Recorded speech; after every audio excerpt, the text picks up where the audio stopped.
What is the strongest argument against Bob Lazar's story that he has, for the most part, kept straight for the last 35, 40 years? Well, a lot of it is kept straight, I think. Well, a lot of it's kept straight because it's like telling a story. He's told it so many times. It's kind of like reading a script. It's kind of like you just memorized your script and you've rehearsed it and you know your script. So I don't think that, it's not that hard to say that because he hasn't changed this. It doesn't mean the story's true just because he hasn't changed it. Mm-hmm. What makes the story true or not is whether there's, supporting evidence for things. So like we've investigated S4, for example, the secret facility at Papoose Lake where he claims he worked for this period of time, or his timeline, his background. What would even the background check thing? We talked about this issue of background checks and how he got the background check to even have worked out there. And have you looked into the guy's background? Did you do your own background check on him? Me personally, all I do is just listen to podcasts about him. I haven't done any of the real homework. I haven't looked at any like classified documents, or I haven't like subpoenaed the MIT or Los Alamos labs. But I haven't talked to like his former, associates, people who were important figures in the case. Right. Or what are the biggest holes that you found in his story? Well, the biggest holes, I would say, there's a couple of them. So one is the issue of how he was hired in the first place. The background check is the biggest hole because it takes normally like 8 months or more to do a thorough background check on an individual. The background checks that investigators and other researchers have done on Bob Lazar, show a whole history of this guy would not have passed a background check, especially he's friends with John Lear, who was the guy who was blowing up the whole UFO story about the base at Area 51. He was on George Knapp on the record a year before Bob Lazar talking about this top secret base and saying that there was a subsection with the secret hangar complex that had 11 recovered alien discs in it. And that was John Lear saying he said there was 11. Yeah, he said there was 11. Bob Lazar said there was 9. And, later, was basically confirming John Lear's story that John Lear had already told a year before. And there's just so many elements of Bob Lazar's story that we have tracked down because if he's leaking classified information on scientific level, right? Like the element 115 stuff. So that's the real big scientific thing that he supposedly came out with. And there's so many misconceptions about that as well that I'd like to spend a minute to clear up. Okay. So one is that, elements are, the element number is based on proton number. That's how many protons are in the nucleus. So hydrogen is number 1. It has 1 proton and 1 electron. The electron's number balances the proton number so that it has a 0 charge. They always like to be neutral. So this issue of the protons is just addition, man. So you just like element 115, the periodic table goes up to a certain number, and then to just predict that it's going to go to higher numbers that we haven't created yet. I mean, this was figured out back in the 1960s by a guy named Glenn Seaborg, who worked at UC Berkeley, and he worked on a lot of the particle accelerator experiments that, built the entire, higher half of the periodic table. And well, it's interesting, he wrote an article actually in Scientific American in 1969 and published it talking about the higher elements and this so-called island of stability. So this island of stability was known about by, real physicists working at, UC Berkeley labs and other places decades before Lazar. I mean, this is people misunderstand and misrepresent the physics constantly. And it would be good to get, a guy like Eric Weinstein on with Bob Lazar. I know that Eric Weinstein has, publicly accepted Joe Rogan's offer for, to have a debate because Joe Rogan put the challenge out there. Can we get someone to kind of quiz this guy? And Weinstein finally said, you know what, I'll debate this guy and talk about, physics and MIT, and we'll talk about, the advanced degrees he supposedly has from MIT and magnetohydrodynamics, and see what he knows about, MHD and MHD propulsion, and get him quizzed and see what he comes back with. And, what's interesting is Bob has always said that he would do a technical interview with a group of scientists. He said that in one of the earlier interviews that he gave. He's like, oh, I'd be happy to do this. And then Japanese television set this up and invited him over, and he never showed up. Really? Yeah. This was back in the 90s. Okay. And, so he's never given that technical debate with scientists. He's never debated with scientists. In fact, the first time Joe Rogan had him on the podcast, he had physicist Sean Carroll on the next podcast and didn't ask him anything about Bob Lazar. And I was like, why wouldn't you ask, the physicists about Bob Lazar and what they have to say about his story? And, I'll tell you, the key thing of Bob's story is the element 115, which he says is how the power source and the also the anti-gravity propulsion source for how these things fly. And he claimed, people claim he predicted it back in 1989. There's lots of other people who predicted it, including, back in the 1960s. Glenn Seaborg knew that there was going to be elements up that high, and he even predicted the element, the island of stability there. And there was actually an article that was published in Scientific American in May 1989, which is the exact month and year that Bob Lazar first came out with his story. And it's on page 68 of the May 1989 issue of Scientific American, and it's called Super Heavy Elements, and it talks about the island of stability in element 115. But nowhere in any of this is any mention that it has anti-gravity properties or, energy, production properties. So that's the big thing. We've discovered element 115, and people like the Corbells and everyone try to claim that means that, they've confirmed Bob Lazar's story because he predicted it in 1989, and then they discovered it years later. So that confirmed his story. No, it didn't. He claimed that there was a stable isotope and that it had anti-gravity properties.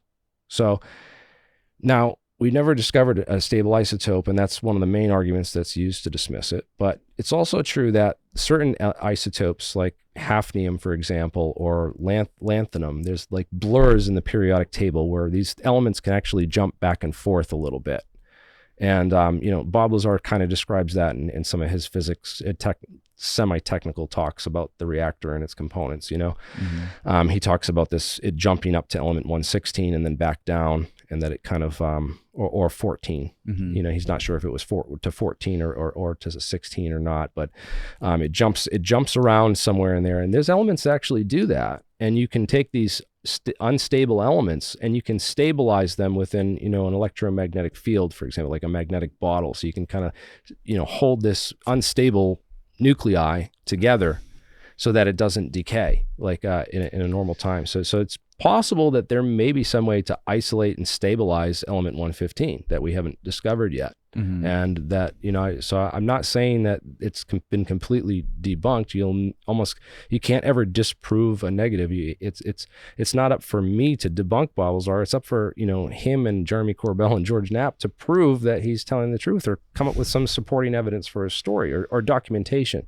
And the kind of documentation I would be looking for hasn't come out. So Bob Lazar, some more records of his educational background, which he claims to have these degrees, advanced degrees, and have gone to these schools.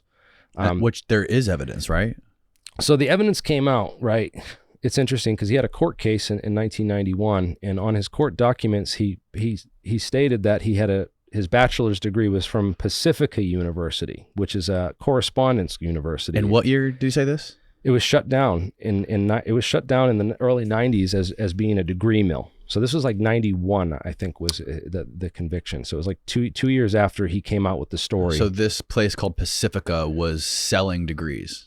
Selling. Okay. That's where he put. So the court case is interesting too, because apparently, he had, become this whistleblower about this big top secret program that he was hired to be this senior staff physicist on, and that, afterwards he was after 2 years later he's running a brothel. He's literally running a brothel. That's what he gets. He wasn't running the brothel. He was there was a madame who was running the brothel. It was called the Crystal Cove, and he actually got arrested for setting up a CCTV camera system in the apartment complex. And they were filming and blackmailing, customers of the brothel. Is there proof that he tried to blackmail people? It's a court case. He pleaded guilty to it. Yeah. Oh, yeah. You can look it up in Nevada. Yeah. You can look it up in Nevada. So it's there. And there's a video of it online, and there's even videos of George Knapp talking about the incident, how he's like, he just, brought this big scientist whistleblower out, and here goes the whole story because, right. And apparently it wasn't enough to make it go away. And a lot of people still don't know about that and that it happened. But the court documents from that case, he lists his degree his bachelor's degree was from Pacifica University, not MIT or Caltech. He doesn't say that. And he says that his, he had some, I don't know, he said something about University of Cal Northridge. I got to look up the documents from that court case, but it's on there. You can look it up. There's a whole website, boblazardebunked.com, where people can get like a lot of these documents and other stuff. And other researchers have done stuff on this too, including an account on Twitter called Signals Intel. And there's not a lot of traction online with people that are trying to pick apart his story and like doing it successfully until I became aware of you. Did I really start to notice some of these details? Because people aren't looking for, because the Bob Lazar story is such a fantastical story. It's awesome. I mean, that's what got me into researching UFOs and black projects and thinking the government has this stuff. That and movies like Independence Day in 1997, where they have that scene where they go into the underground hangar and they say, "Oh, we got this from Roswell," and all. So from the time you first learned about Bob, how long did it take for you to start to question everything? I didn't start questioning it until I really started going on like forums, like Above Top Secret and other forums, where I was really arguing in favor of the case with a lot of more knowledgeable researchers about it, and they sent me to a lot of interesting links which educated me about background checks and Bob Lazar's timeline, that he borrowed a lot of money in his past, that he had a lot of debts. He also was apparently he claimed that his clearance was revoked, right, for the purpose that he claims that his wife was having an affair with her airline instructor, and that's why they revoked his security clearance, and that was because they thought it would be like psychologically traumatizing to him and it would affect his work. That is absolutely ridiculous if you know the case, because he was friends with John Lear. I mean, he knew John Lear. He had met John Lear and was a friend of his. He had gone there. If you read the story, so there's two people that are left out of the story in Jeremy Corbell's film, and I think that it's deceptive to not mention them or bring them into the story, because they're two of the most central figures in the Bob Lazar story, and that's John Lear and Gene Huff. And Gene Huff co-wrote the original Bob Lazar tapes. It says a film produced by, he helped produce it. So the original Bob Lazar tapes, the tape that started all this, was produced by Gene Huff. Okay. And in a radio interview that I have saved and I put on my channel, Gene Huff claims that he met Bob Lazar because Bob Lazar was running a photo processing business at the time in Las Vegas. And that's what he was listed as on court documents. He listed his occupation as a photo processor. So he had the means to fake that W-2 form and the ID badge. So those are the only two documents that Bob's produced in support of his case. A W-2 form and an ID badge. Yeah. So the W-2 form has his first wife's social security number on it. We found that was the weirdest thing. So that was definitely faked. He didn't even put his own social security. He put his first wife's social security number on the damn thing, and then they changed it in other versions. But we have the original that he gave, and it has his first wife's social security number on it, which he was married to a woman named Carol Nadine Esslinger, or Carol Nadine Strong. She was 10 years older than him. They married in, I think, like 78 or 79, moved to and he was still married with her, I believe, when he moved from California to Los Alamos. But sometime in the middle of that is when he met this other younger girl, Jackie, which her real name's Tracy. They call her Jackie, but he married this. He started hanging out with this younger girl. He apparently married her, but he didn't get a real marriage certificate. He just like had a wedding and married her. Well, he was still married to the other woman. And then the other woman found out and was so upset by it, she allegedly committed suicide. And then this is all documented. And then Carol Nadine Strong, we looked up her history. The woman that he was married to at the time, he would have had these background checks and security clearances. So the government hired him to work on the most top secret project the U.S. has ever known. Then they would have obviously looked into this part of his background and found these holes in his story. I mean, these were issues that he had. So it looks more like he was having an affair with his wife, you know, because he married two women at the same time, this younger girl, and then his older wife commits suicide, and then he ends up marrying the younger wife legally on paper a couple months later. And his first wife allegedly committed suicide before he was hired to work at Site S4? Yeah, this was before. This was how early? This was 1986. Okay. So this was 2 years before. So 2 years prior, 2 or 3 years prior to him coming out with this story in 1989. Right, so 1986 is when, you know, he meets this younger girl, moves to Los Alamos, and then he breaks up with, you know, and breaks her heart, and she ends up committing suicide. Winds up tailpipe in the garage. They found her in the car or whatever. I don't know if he's the one that found her or what the whole story is there, but it's certainly very, you know, peculiar and bizarre and strange. And definitely a guy wouldn't have gotten a background check because his former wife was arrested, was involved with a Hell's Angel murder, according to some newspaper articles and stuff that we recently found from Las Vegas. So she was from Las Vegas and moved up there. Apparently she's connected with someone that worked at Fairchild Industries, and that's how Bob worked there out in California before he moved to Los Alamos. And he knew a bunch of other guys like Jim Tagliani, who worked at Tonopah Test Range. And Jim Tagliani knew about S4. Who is Jim Tagliani?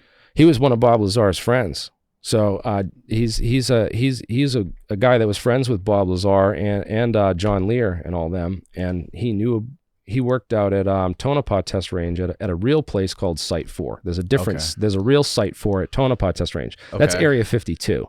Okay. So Area 51's in Nevada, up near Las Vegas. Mm-hmm. And if you go like west from Area 51, you'll fly right over Tonopah on your way to Edwards Air Force Base. And that was called Site 4.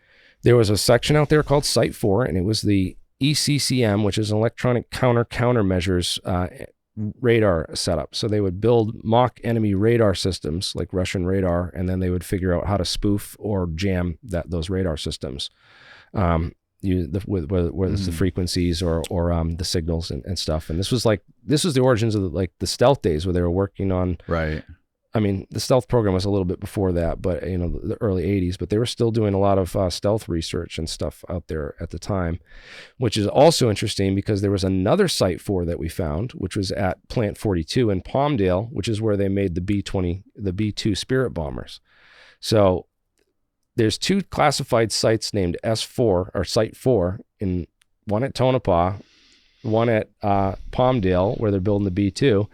And then Bob comes out with this fantastic story about this place called Site 4, where they're reverse engineering alien, you know, saucers and stuff. And that's the same story that, again, John Lear told a year before on George Knapp. So it's kind of interesting. You have this timeline where Bob Lazar the wife thing, he moves to Los Alamos, he's living there, and then he meets this new girlfriend. Something happens at Los Alamos. He apparently he did work at Los Alamos, so we've been able to confirm that, right? But he only worked at Los Alamos for like 8 months that we can figure out. And apparently he was fired from Los Alamos for using company equipment to work on his jet car, which he was already in. There was a Monitor article from Los Alamos from 1982 on the jet car article. So he was in Los Alamos with his jet car in 1982 doing stuff. So you can get a little bit a scope of the time period. And if you really trace down the whole timeline, there's no room for him to have gotten the degrees. There's no evidence that he got the degrees. And then him listing on the court documents that he didn't really have the degrees. He had a Pacifica University, which is like a mail order, fake degree. And that's possibly a mail order degree. They were doing that. It doesn't necessarily mean he paid for it. There's no proof he actually paid them, right? So, I mean, you could, by some stretch of an imagination, just assume that the government, just tried to put a bunch of dirt on this guy and made up all this stuff, that it's all made up by the government, right? So then at the end of the day, if you just get rid of all the circumstantial evidence about, that it shows that the guy may not be who he says he is, may have been involved with, people like John Lear, who's selling the same story on George Knapp, getting tons of views on it. So, here's Bob Lazar working for the photo processing company for Gene Huff. And Gene Huff says that the first time they met John Lear, that Bob Lazar went over there to do an appraisal on John's house. And they went to do an appraisal because Gene Huff ran an appraisal business, and he was working. That's how he met Bob Lazar, because he was his photo guy. So Bob Lazar would go there, take the pictures, process the photos, build and do the ads for the the paper and stuff, and that he would hold a tape measure. And this was when supposedly before, this is the guy they hired to be the senior staff physicist to work on, to figure out how this other thing that our top scientists couldn't figure out how this reactor worked. So we had to bring in this guy to figure this out.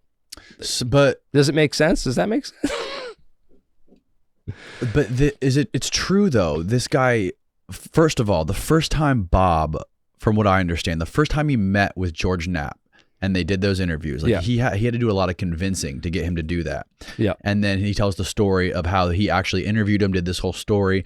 And before he published it, Bob called him and said, no, I don't want to do it. He had a change of heart. He didn't want to publish it, didn't want to go live with it. And George Knapp said that he wrestled with him over the tapes or something. He described some sort of a physical altercation. We had to grab it from Bob and fucking published it. So Bob, and so what is there to gain for him? He hasn't made any money off this. He hasn't? That's what he claims. He's never made any money off of it. That's what he says. They sold the Bob Lazar tapes back in the back of UFO magazines and stuff for $30 a pop back in the 90s. And I know they sold quite a bit of them. So I know that he made at least some money off it. I've heard that, Jeremy Corbell didn't make what he thought he would, but he made some decent money off the film that he put out. And I've heard that he paid, Bob's wife or some back channel, so Bob actually did get paid for that. But I have no evidence to confirm that. But I would love to, do some more investigation into that and find out, because it would be real easy for someone to just order, a whole bunch of stuff from Bob's business, United Nuclear, right? It would be real easy for Jeremy Corbell to order, $200,000 worth of scientific equipment from United Nuclear, and then United Nuclear just simply not deliver the equipment.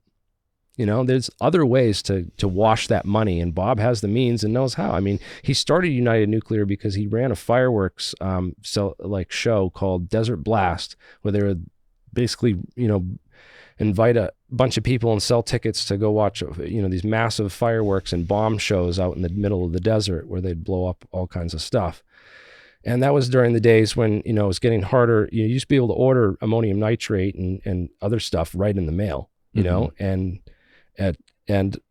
they started putting a stop to that. So you had to be a registered company in order to order those chemicals and get them. So Bob Lazar created United Nuclear and started, ordering those chemicals and selling them. So he started out the whole thing selling and they actually got kicked out of Las Vegas because they were, selling all this glassware, and it was, winding up in all these meth labs all over Vegas, and they kicked him out of Vegas, and he had to move the company to Michigan. So there's a lot of history behind how Bob's gotten the money, and there's also these companies where if he was doing it, you would never know that he got paid for it if he did, and I'm not sure I would do it either if I wasn't getting paid for it, what he's done, But again, that's besides the point. What could he be getting paid for besides selling these tapes for $30 a pop and helping Jeremy make a documentary and selling some fucking souvenirs on his United Nuclear website? I mean, that's not it's a lot of trouble for that. It seems like he would be trying to make a lot more money off such an endeavor like this. And he hasn't done any podcasts other than Joe Rogan's podcast. Well, it's interesting because it's almost like, why would he pick? He hasn't done any documentaries either, besides one with Jeremy Corbell. So right, why would he only work with Jeremy Corbell or only work with Joe Rogan? I would imagine because he doesn't want the attention. And he's got people like Joe who are fascinated by the topic, and he's got people like Jeremy who are also fascinated by the topic, who are pushing this guy to do this. Like, come on, do this. He's like, no, I don't want anything to do with it.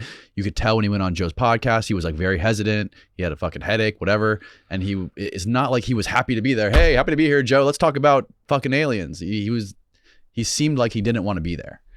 It also seemed like Jeremy was his like handler throughout the whole thing. Because he didn't, and then he got the migraine. It was a lot of questions he couldn't answer.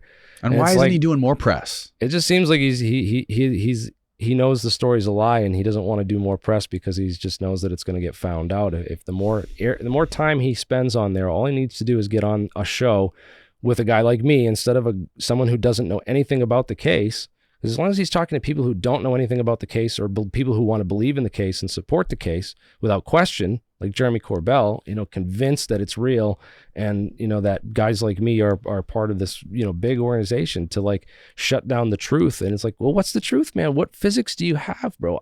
I've interviewed real senior staff physicists, so I can show you what a real senior staff physicist looks like and compare that to Bob Lazar, and I can show you what real physics programs and real SAPs and the sort of research and what it looks like, because I've studied these things, and I've interviewed the people who worked on them. We've had them on my podcast. So I tend to question guys like Bob Lazar, and especially that's one of the main things is the education, the fact that he'd lie about being a physicist and having these credentials and then not being able to back it up is the biggest thing to me. And I don't, when he's on these shows and on these tapes and these interviews, is there any red flags in his language about physics? Yeah, that throws you off? I'm sure if any physicist who's listened to Bob Lazar talk knows that this guy is not like a real physicist. He's not, he's not doing, real equation. It's some of the most basic, physics stuff, and then he'll throw in a bunch of other stuff like the gravity A wave and B wave idea. I've had some people on the podcast that have tried to analyze that in different, ways. But again, there's no core physics there. And when you talk about anti-gravity, right? First off, you can't have anti-gravity without negative mass. You need to have negative mass. If you're not producing negative mass, then you're not producing anti-gravity. And what he has is the most massive element you have. So he's not producing negative mass, he's producing, super mass. So it's the opposite direction. It's kind of like a misdirection in all fronts. I feel like it's intentional disinformation that was put out. It's almost like, why was, John Lear telling this story, and then Bob Lazar suddenly meets John Lear and then gets, hired to go work out there, despite that he knows John Lear. And then as soon as he gets working out there, what does he do? He turns and goes and blabs to his friends and brings them up on the mountain, with up to the peak, because that's what they did. Apparently they brought him up to the peak, and that's when, he got the calls and they revoked his clearance and stopped. But apparently he up at the peak, what they were filming was either Janet flights, the incoming, airline flights coming into the base, or they were filming some of the early Star Wars SDI program tests on these plasma and laser-induced plasma technologies. And they have proton beams and other types of beams that they could generate balls of plasma in the sky. Right. I want to get into that. I want to talk a little bit more about this first. One of the things that I noticed, one of the links you sent me, was a Medium article about one of the guys who ran security clearance for Bob at what was it supposed to be, Area 51 or S4? Mm-hmm. Apparently, what was the guy's name again? Right. So Jeremy Corbell put this whole thing out about this Mike Thigpen guy. He talked about him on the Joe Rogan podcast and touted him as this ultimate whistleblower, proof that Bob Lazar really worked out at this place and got the security clearance. But honestly, when you do the security background check on Bob, he doesn't check out. None of that stuff's mentioned in any of this. No proof is given. No video. He didn't record the interview that he did with this guy. He didn't, record audio. He didn't think, he records himself in his apartment, sitting there with no shoes on for hours in his film, but he couldn't, just talking to George Knapp on the phone or Bob Lazar, but he couldn't have recorded that one conversation. That's way more important than any of those. So who wrote this article? This is on Medium. The title is Bob Lazar, Mike Thigpin, and the Clearance Investigation. This guy is Signals Intelligence, and I'm not actually sure what his real name is. It almost sounds like this guy Victor that I know, but I'm not sure if it's him. So I want to figure out, there's a clip in here. Scroll down. There's a excerpt from an interview with Mike Thigpin. Who does it say conducted this interview with Mike Thigpin? Is this the guy who wrote the article? Yeah, so the guy who wrote the article actually, reached out to these people and found a lot of these people. So there's a lot of people that have been doing, their own background investigations on Bob Lazar. So they went out and actually found people who worked with him at Los Alamos and people that worked with him, for all these things and interviewed him and asked them everything they knew about the guy, just to try to get a whole big picture of it. So this guy, I'm going to read a little part of this article. It says, I spoke with Mike Thigpin in August of 2021 to confirm Corbell's account of their conversations. When I asked if he had any recollection of Mr. Lazar or conducting a background investigation into him, Mike Thigpin said, it's possible I don't remember him. No, I only got knowledge of him where I recall it, after he got into the news. I did stop and pause and listen when they threw my name into his story. The author asks, you didn't remember Mr. Lazar? As far as you were aware, did you not conduct a background or clearance investigation on him? Thigpin, as far as I recall, I did so many of them. If I did his background, I'm not saying I did it all, but if I did, I don't recall. The author says, did you not tell Mr. Corbell that you remembered Bob? Thigpin says, personally, no, I don't know Bob. I don't recall meeting him. If I told him I did, it was an error. I certainly didn't mean to say or imply that to Mr. Corbell. Yeah. It should be noted that Mr. Thigpin readily agreed to allow this publication of this interview. Gene Huff, okay. Well, now play that little YouTube clip real quick where they're talking about Mike Thigpin. This is the guy, just to give people context, this is who, this is in, I think, Joe Rogan's interview with, the only one he did with Bob, I think. So Mike Thigpin was the guy that did the security clearances to go to the base. One of the guys that was And this used. is the guy that you worked with. He said he did. Right. And George Knapp, George didn't believe him. George put him through 4 polygraph tests, right? He tried to see, man, this is a big risk. It sounds interesting, but let's see if he's telling the truth. One of the things was, Bob said there's a guy named Mike Thigpin. He did security clearances for the base, and that's a weird name. It's a very specific. For 30 years, George found this guy in this weird department that he didn't even know it was Mike Thigpin. The guy wouldn't talk to me, ghosted him, totally ghosted him for 30 years. Used Facebook and Google image match through his children. I was able to find him after 30 years, and I talked to him 3 times on the phone. He lives on the East Coast. He almost went on camera with me, confirmed that he did security clearances for the base in 1989, confirmed he remembers Bob Lazar. Yeah, well, it's interesting that there's no evidence provided for that. And there's other guys that talked to him that didn't get that story. And again, I've done my own background investigation on him, and I just don't think he's the kind of guy that would work out at a place like this. So let's compare him with someone that did.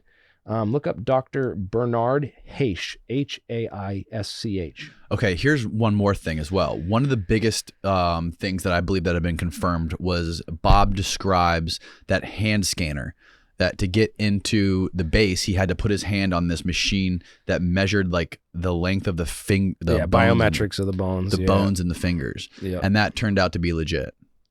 Well, we'll get into that in a second, but so the hand scanners thing, we found that apparently it was in Jeremy Corbell's favorite film, which is Close Encounters of the Third Kind, which came out a decade before Bob Lazar's story. So there's, again, anything that was claimed classified that was from Bob Lazar's story, every single thing that he says was classified, we found in sources, unclassified public sources before that. I can name every single piece of classified intel that he's ever spoken about. I can cite that in sources that predate his disclosure. So he's not a whistleblower of anything. All this stuff was in public domain. It was all unclassified out there for anyone to find and put these pieces together. I mean, the story about the scientist who cut in the reactor and supposedly died. There was a movie that came out. Okay. A movie that came out that same year called Fat Man and Little Boy. Go look it up. And in the movie, it tells the story of the Los Alamos scientists. The guy's name is Louis Slotin, Slotin. And he's the scientist that cut into a reactor during the Manhattan Project. Well, he didn't cut into they had a beryllium half shell, and they had the demon core inside of it, which is a plutonium core that they used in the atomic bomb, the first Trinity test. And they had a beryllium half shell. Now, beryllium is a neutron reflector. So what that does is all these neutrons that are given off, it reflects those. So when they put this half shell over it, it reflects all those neutrons around. And what neutrons are is it's a big, heavy particle that has no charge. So if you want to smash atoms apart, you don't use a proton, because a proton is positively charged. It can't get anywhere near the nucleus because they repel each other because of the charge.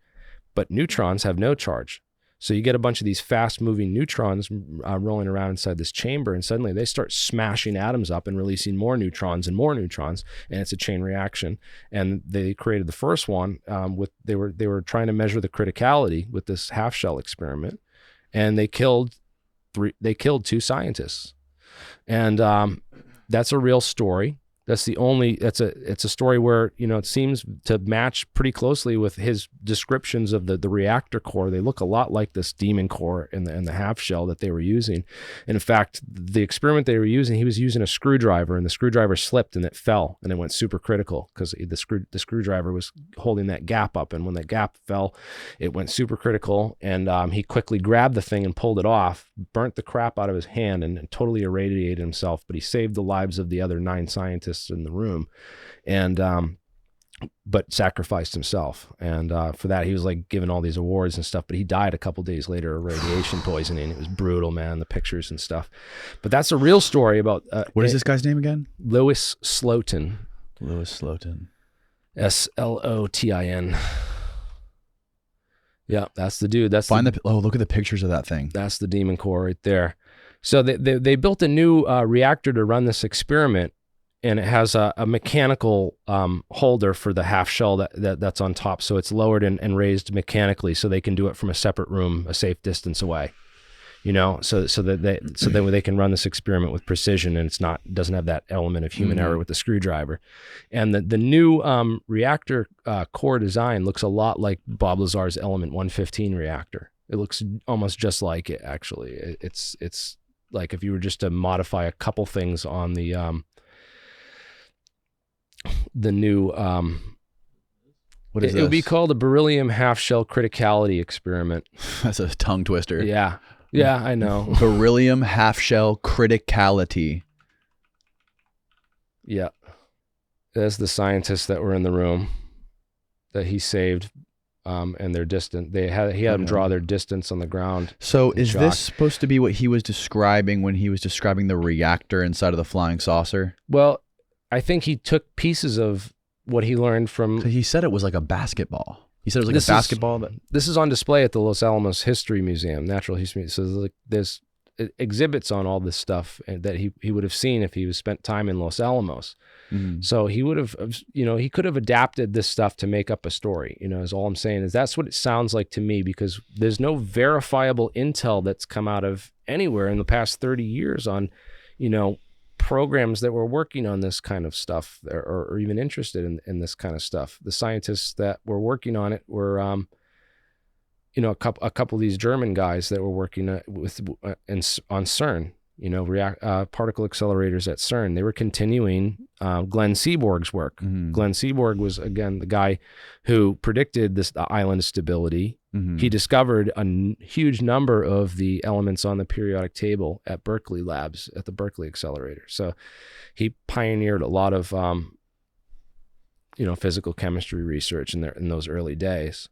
But going back quickly to that hand scanner. Yeah, the hand scanner. So that was in Close Encounters. It was in electronics magazines. We found it. We found numerous pre-1989 sources for that hand scanner that, would have, anyone could have known about those.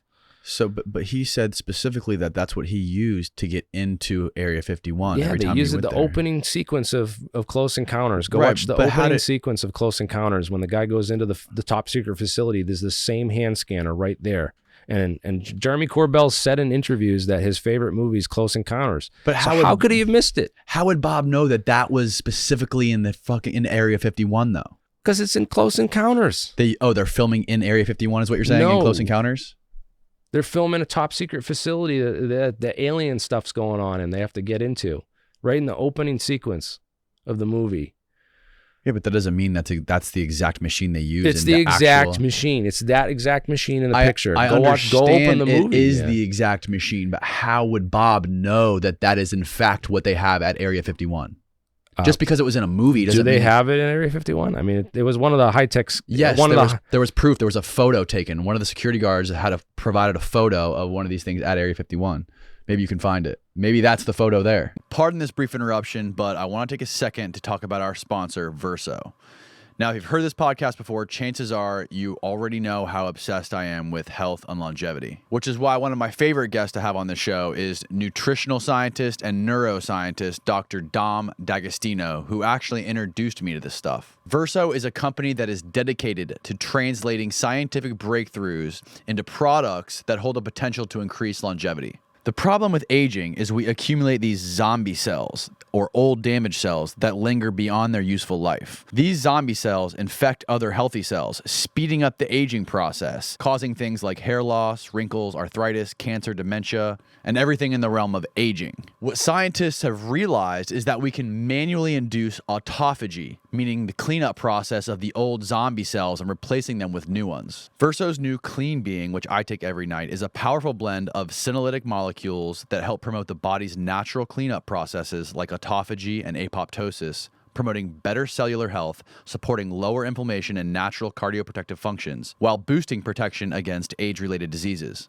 The three main ingredients in Clean Being are spermidine, luteolin, and dihydroquercetin, which play key roles in the control of gene expression and are essential for cell growth and proliferation, specifically when it comes to cardiovascular and cognitive function, skin health, vision, and the immune system. Head on over to ver.so and use the coupon code CONCRETE at checkout to save 15% on your order. I linked it all below. Now back to the show. There's other sources that he could have learned about it from, though. It doesn't mean that he learned about it at Area 51. Can you find a photo, like proof of hand scanner at Area 51? Maybe we can find that.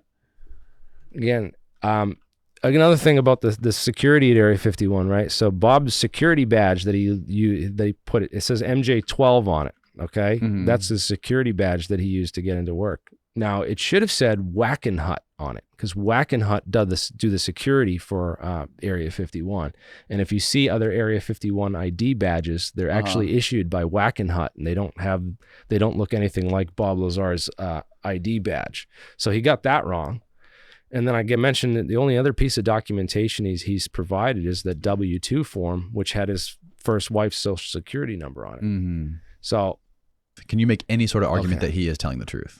I tried this one, right? So let's just say this hypothesis has come up a few times, right? So let's say that, Bob Lazar meets John Lear, starts learning about all this UFO stuff, seeing the popularity that John Lear's getting, and that they're watching John Lear, because they obviously they knew John Lear was the only one talking about. He was talking vocally about Area 51 back when no one else was. He had pictures of like a captured Russian MiG that we were, basically running tests on at Area 51. He had a picture of it on the tarmac that he went out there and took before they had the security at the base even set up. And he's like one of those original guys. So Bob Lazar meets John Lear, and then maybe he was recruited, and maybe they said, we're going to plant a disinfo pill on John Lear, and we're going to pretend to hire Bob Lazar, and we're going to bring him out to a hangar that we're going to set up, and we're going to bring a bunch of AZ-9 Avro cars, VZ-9 Avro cars, and some of the old Alfred C. Loedding. What? Okay, so Alfred C. Loedding. Look up Alfred C. Loedding. This guy designed tons of flying saucers for the military between the 1940s and 1950s at Wright-Patterson Air Force Base. He was an engineer that built and designed tons of flying saucer shape and other weird shaped aircraft. What was the last name? Loedding. How did you find this guy? That's the dude right there on the left. Yeah. So you can look up a number of his patents and a number of these craft. Is that a picture of the craft that he designed right there on the far left? Yeah, that's one of them. I mean, there's tons of them. There's over 100 different models that I believe he designed and flew over the years. Maybe not 100. I don't know the exact number, but. And those are the blueprints of those things? There's a whole secret chapter of classified aviation, airframe design experimentation that went on back in the 40s and 50s that the U.S. Air Force was experimenting with that, nobody knows about. So some of these relics might still be around today, some of these craft. Imagine they got a bunch of these in a hangar, put locks on the doors and then bring Bob in there and tell him that they're working on alien technology in the place, dress up a couple midgets or some kids with some, in dummy suits and stuff. But then he says he actually worked on that sport model craft, and he was inside of it. There was no seams. So there's another couple of things that we did. So from his descriptions of all that, right, and his descriptions, Michael Schratt is a researcher I work with. It's Michael Schratt, and what he does is he takes UFO case reports, and he works for an aerospace company as a graphic designer. So he does 3D models of planes. So he'll take UFO reports and then he'll build a 3D model of the actual craft based on the sighting, and he has a whole archive of all these. Yeah, that's like a big chart of all the ones he's produced over the years. So he takes all these UFO reports and he draws scale model diagrams, very precise, based on the descriptions of all these craft that are described. So he takes the Lazar saucer and takes some of the descriptions that Bob gave of how tall he was when he went under it, and tries to match up those dimensions to figure out how big this thing is.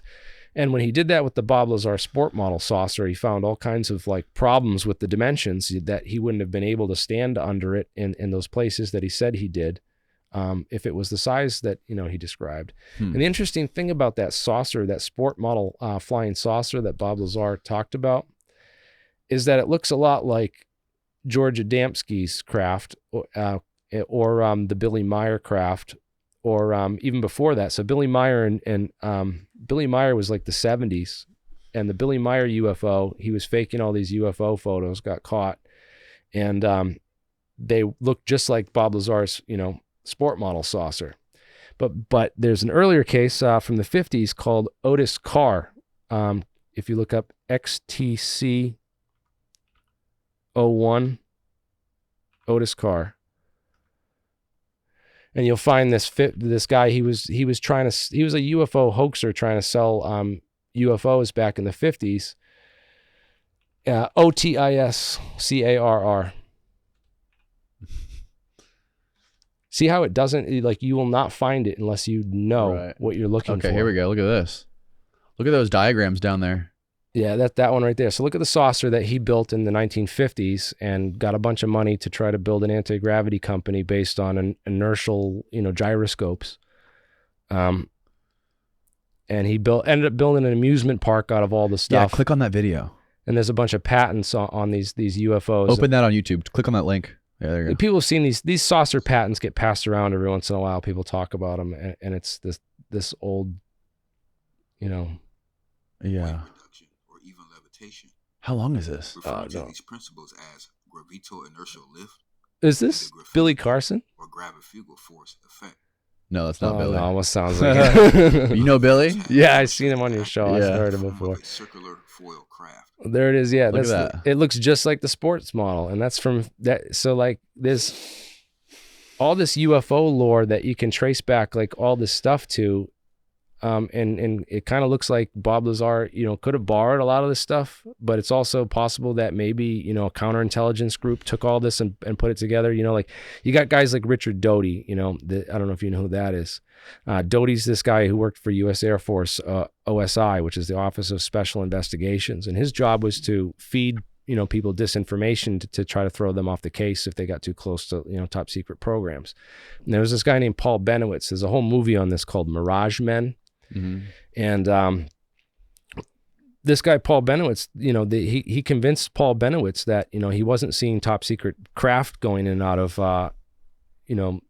the Air Force base what he lived next to. He convinced them that he was seeing aliens, and they even beamed fake messages through his audio, his receiver and radio equipment to make him think that he was being contacted and seeing aliens. And the guy went crazy. They tried to tell him that hey, look, I none of this was real. I had to do this. Doty tried to tell him that it wasn't real, and he didn't believe Doty. He couldn't. He was just got too deep down the rabbit hole and ended up committing suicide. That's the Paul Bennewitz story, and but it goes to show you the lengths that the U.S. Air Force will go to keep their classified programs a secret. And it's interesting that I mentioned the 2 Site 4s that were classified programs that were other facilities, and then they talk about this place called Site 4 in Papoose Lake, where we've never found evidence of anything. There's no evidence that there's. So we had a guy, this guy Gabe Zeifman. He actually flew over the base in like Christmas time. They shut down the no-fly zone, so you can actually fly like real close through that area. So he got real close with a super telescopic lens and a real high def 4K camera, and we got the highest detailed pictures of Papoose Lake ever. And George Knapp put this interview out. He showed it, but then once he realized that it disconfirmed the story and didn't confirm it, he quietly pulled the story back and it disappeared. And it's like that with everything, George. And George, he'll report on all this stuff that debunks Bob, but then he'll hide it or pull it back, and it just disappears into the background. But later on, if some debunker confronts him, he can say, "Oh, I already reported on that, and we already covered that." And it's kind of, it's just kind of deceptive. I think that he's done some of the best debunkings on Bob Lazar because he's had to confront all this contrary evidence to the case, but all of it's buried. Has he ever debated anyone like you about No, they this? don't do debates. They would never. They would never. Corbell did one debate. Okay, he did a debate on Bob Lazar with Stanton Friedman. All right, it's out there, and Stanton Friedman just mopped the floor with him. Who is Stanton Friedman? So Stanton Friedman was a nuclear submarine guy who got really big into UFOs after seeing one. I believe, I don't know if he saw one, but he got super into UFOs and was one of the best, science researchers out there, doing early scientific work in trying to understand flying saucers and stuff.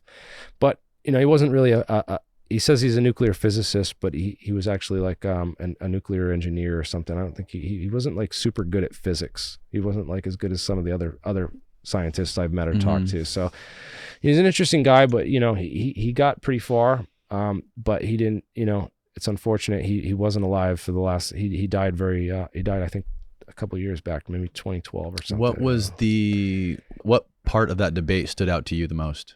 The one thing that stood out the most was when, Corbell's response, to when Stanton cornered him on the whole issue of him lying about his education.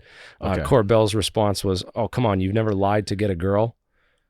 Really? Or that he lied. He lied to get the job, or lied to get the job. He lied on his resume to get the job, and So I don't know.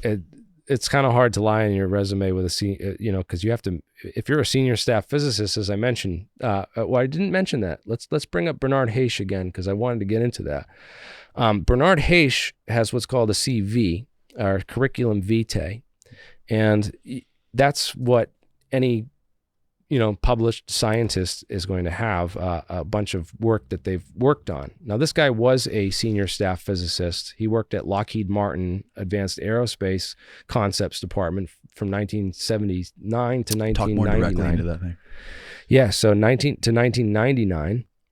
And he worked on a bunch of classified physics programs as a senior staff physicist. And this is what, a real resume would look like for someone who they'd recruit and hire to these types of programs. Mm-hmm.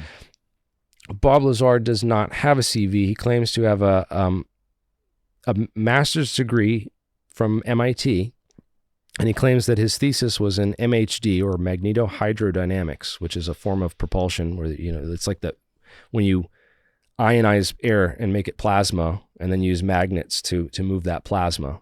That's magnetohydrodynamics. Okay. So you can use it for propulsion, and which is why he claimed that's what his degree was in, that would give him credibility to have, actually done the thing that he did or get the position out there, even though element 115 and the high-end, nuclear physics is really a separate issue from magnetohydrodynamics. Mm-hmm. It's a completely different fields, but I don't know. You look at guys like this and you compare him to Bob Lazar, and I'm like, well, why would they hire Bob Lazar? Why would they need Bob Lazar when they have dudes like this working on this stuff? Now, what did Bob Lazar say specifically about MIT? What did he say his level of education was at MIT? A master's degree. He said he had a master's degree at And he MIT. said he graduated in 1982. Okay. Which was the same year that, according to the Los Alamos Monitor article, he moved to Los Alamos from California.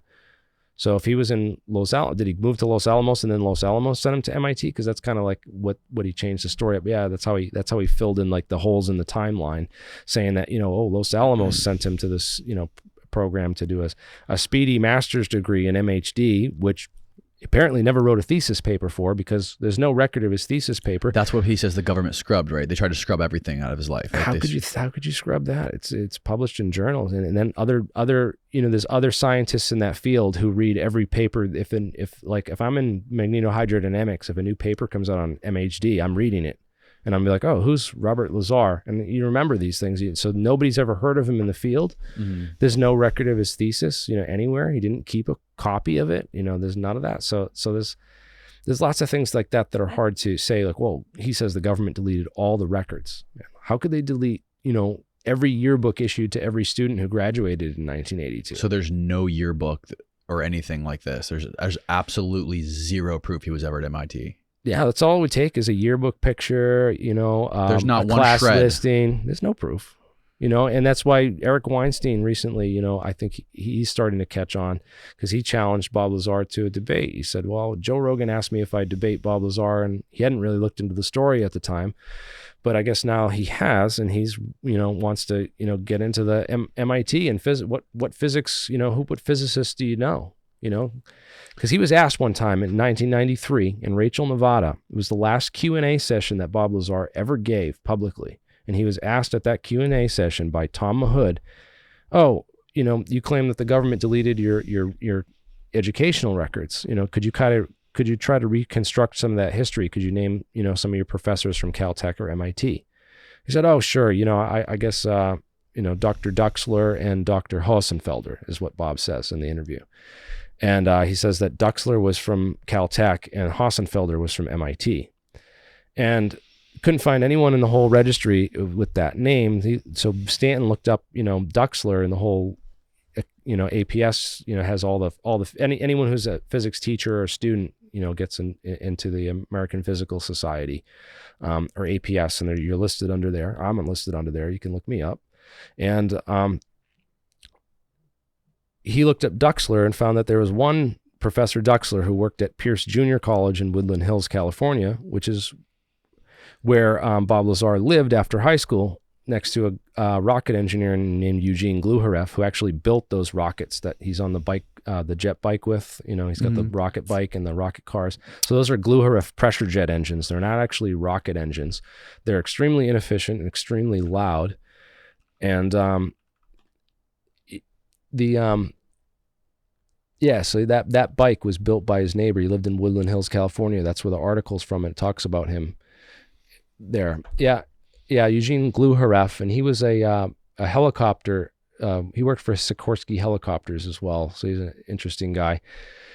And Bob Lazar lived in Woodland Hills, California. Went to Pierce Junior College, and then Stanton Friedman went and looked it up and found records that he actually attended classes there, and asked Dr. Duxler to look in his records, and said, yeah, he did have a student by the name of Robert Lazar, in one of his classes. So yes, it's a fact that he did go to Pierce Junior College, and if you can go to MIT and go to Caltech, you don't go to Pierce Junior College. Right, but what he says... You don't go to community college if you get into MIT and Caltech. Right, but I think he claimed that he was sent to MIT by parts of the government, whoever he was working for to learn more about some of this technology that he was studying. That's what I believe that he claimed. I could be wrong there. That's possible, but then again, would there be records of him being in Cambridge at some time interval, and he'd have firsthand knowledge of things like around Cambridge. He'd have knowledge of people that he worked with or was there with, you know. And then some people say, oh, I can't remember any of my teachers or any of my professors from college and this and that. I was like, you don't remember your academic advisor? Like if you're in a, you know, program like this, I can remember all my teachers from high school. Like I ran into one yesterday, actually. You know, it's the thing about him is he doesn't smell it. Like he passes the sniff test. He doesn't appear to be a liar. He doesn't. If he's playing a part as a character, he's got it nailed, man. If he is a liar, he's obvious. Yeah, like everyone says. If I was going to cast him in as a role in the movie, man, he'd be a great character to play the part for sure, man. He does a great job at that, and he had me fooled for a number of years, man. When I used to argue in favor of Bob Lazar until I got, you know, smartened up and educated by real Area 51 and real physicists and real scientists, and, you know, got deep down the rabbit hole on all this propulsion stuff, man. Because, you know, if you think Bob Lazar is the epitome of where this technology and this stuff is at, you haven't even scratched the surface. So what gives you the right to question some of this physics stuff with Bob Lazar? What do you know about physics? I mean, I know a little bit, but I mean, I've gone and interviewed. We run a site called one of the guys that got me into all this anti-gravity research was Tim Ventura back in the day with American Anti-Gravity. And I teamed back up with Tim, and we started this conference because I thought he's perfect for the role. He's our moderator. And we wanted to bring people in and create an academic and open community where we could discuss these kinds of ideas, UFO propulsion, and discuss UFOs and anything goes kind of conference. And we got the idea because we attended the Estes Park Conference, which is an annual conference put on by James Woodward. He's famous for the Woodward effect and or the Mach effect. And Woodward puts on this Estes Park Conference every year and gets a number of really good scientists out there to talk about their ideas for propulsion and physics and stuff. So one of the best ones from that was Nathan Inan. INAN, if you want to look that up and get a good physics primer on anti-gravity. Did you go to school for physics? Like, do you have any like degrees in physics? Yeah. So I went to Bridgewater State University, and I graduated in 2012 with a bachelor's degree in physics. I did a minor in math because there's a lot of and you know, I have a background in physics. I can speak the language enough of it and I'm not really like super into all this crazy tensor and string theory stuff. I'm not no Ed Witten, you know, so to speak. But you know, I'm not. But I know enough where I can dabble in it, and I'm more of an experimentalist and an engineer kind of guy. So I bridge that gap. But I can talk. I talk to those people, and I can mediate. You know, I can understand enough of what they're saying, even if I don't get all of it all the time. I'm pretty up on it. So Eric Weinstein was recently talking about Ed Witten, and he was talking about him as if he was Gandalf of physics. And he said, the guy's a mathematical wizard and just a genius. Is it true that, I mean, he's a smart person. I think what he was trying to say was that even Ed Witten is not even in striking distance of understanding or coming to any sort of conclusions on this anti-gravity. Well, it's interesting because Ed Witten went down the string theory rabbit hole, you know, in the late 60s and early 70s and stuff. And he was working, you know, there's the father and son team that Eric Weinstein points out, Louis and Ed Witten, right? Louis Witten got approached by Martin Marietta Corporation and was like, oh, we want you to figure out anti-gravity for us, and you're going to figure it out. And so they put him through. What year was this? This was like, I'd say when did it start? Probably the 1950s. He goes over it on, if you want to look it up, you can look up an article, 70 plus years of anti-gravity history. There's an article on thedrive.com where they actually have the video with Louis Witten giving the whole story. So if people want to look that up, they can find that whole thing, an article on it and a video with some links to more information on it. But yeah, 70 plus years of anti-gravity history, if you just search for that. But the other thing is... are people still working on anti-gravity? I know at least 12 groups. right now that are 12 different groups of people that are trying to figure it out and doing different approaches and different methods. Yeah.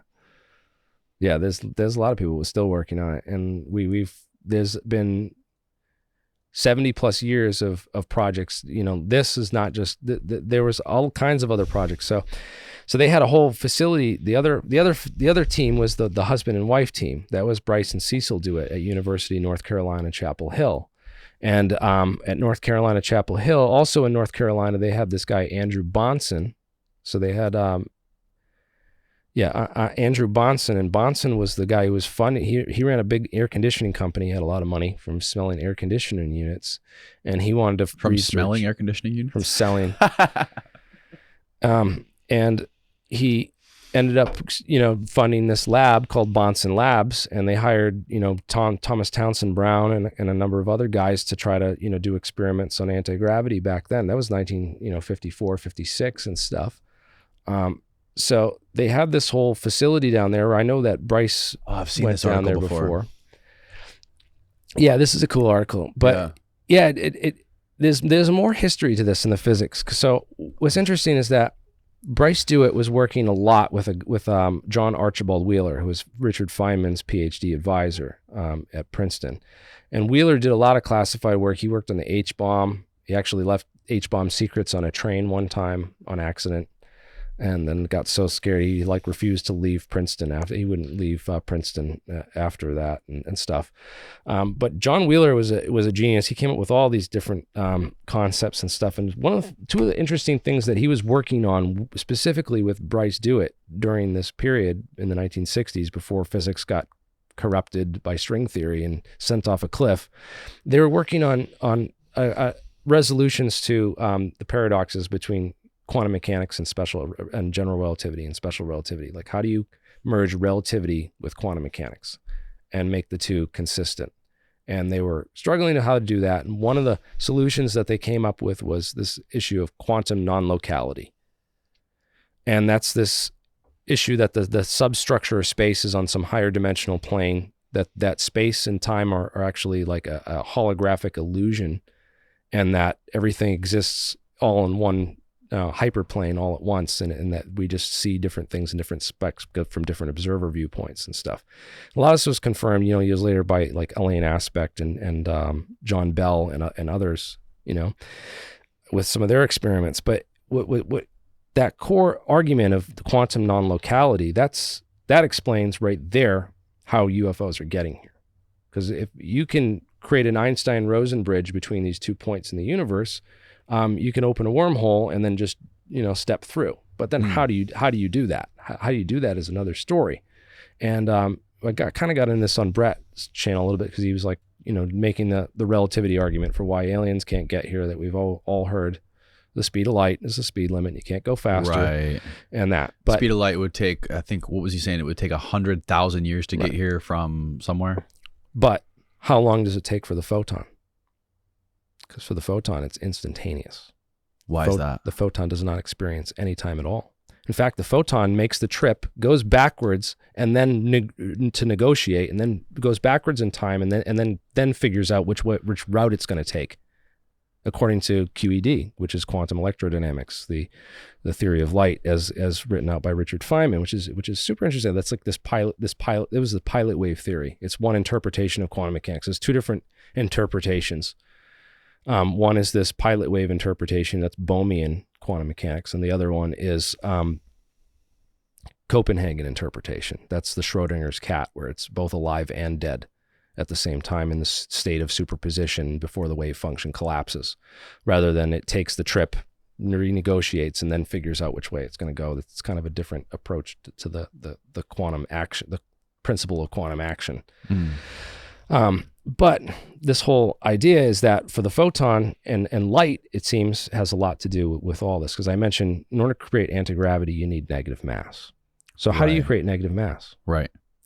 Well, they've done it experimentally. Did you know that? I did not know that. Yeah, there's an experiment that they did at University of Rochester where they created negative mass in a laboratory, and they did it using something called polariton condensate. Now, what the hell is polariton condensate? Well, it's liquid light. There's another word for it. It's light that's been trapped inside of a material. So when light goes in a material, it produces these quasi particles inside the material by the interaction of the electromagnetic fields to the material. Those are called excitons. And when the excitons are large enough to polarize the actual, physics inside there, the vacuum, you can actually create these polaritons, there's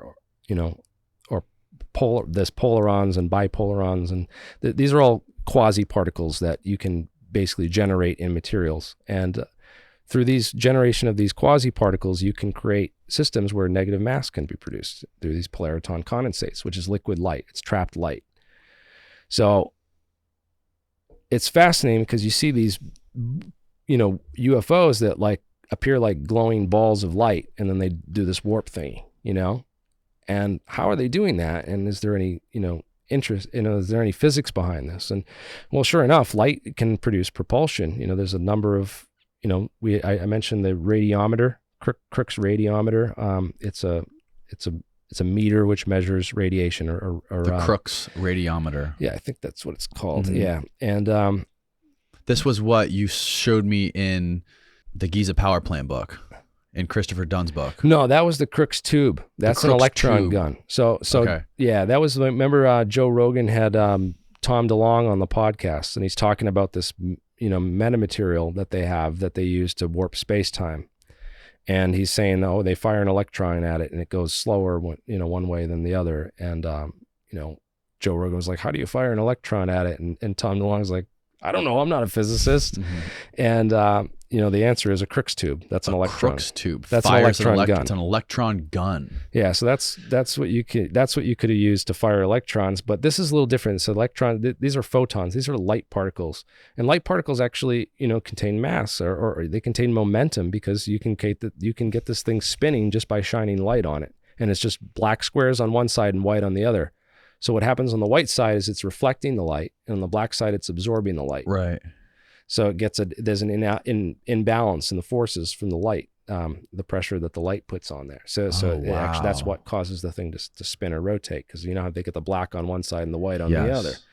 So that's the principal concept behind this. So light has momentum, so you can use light to push things. So if you get enough light, you can push heavy things. I mean, this is really light, perfectly balanced thing, and you're using a small amount of light, but it can still push it. But what happens when you get a ton of light and you bounce it around inside this resonant cavity, in this metamaterial that you've created that is made to capture and trap light?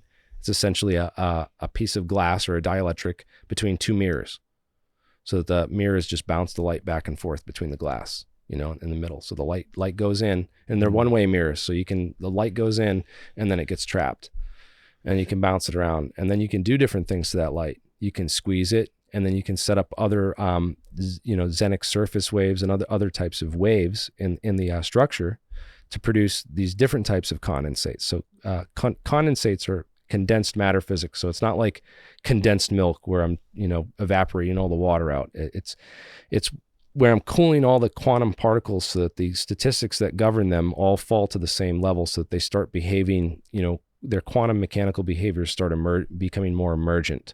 So you're creating, macroscopic objects that are exhibiting quantum mechanical behaviors.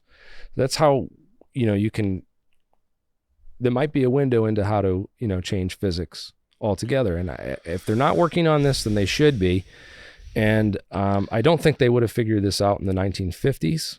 I don't think they had the math or the material science back in the 50s.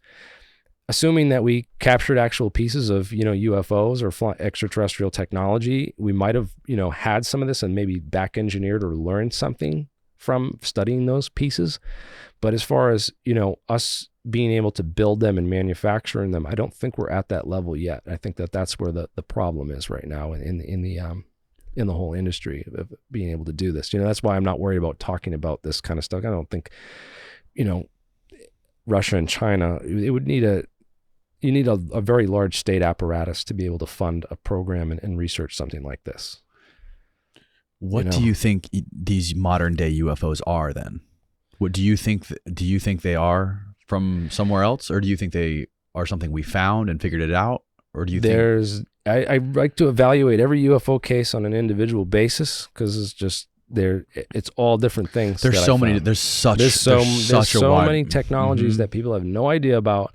And I'm like, oh God, I watched this one. It was a video, and like, look at this thing. It's transmedium. It's coming out of the water, and then it's flying around, and then it goes back into the water.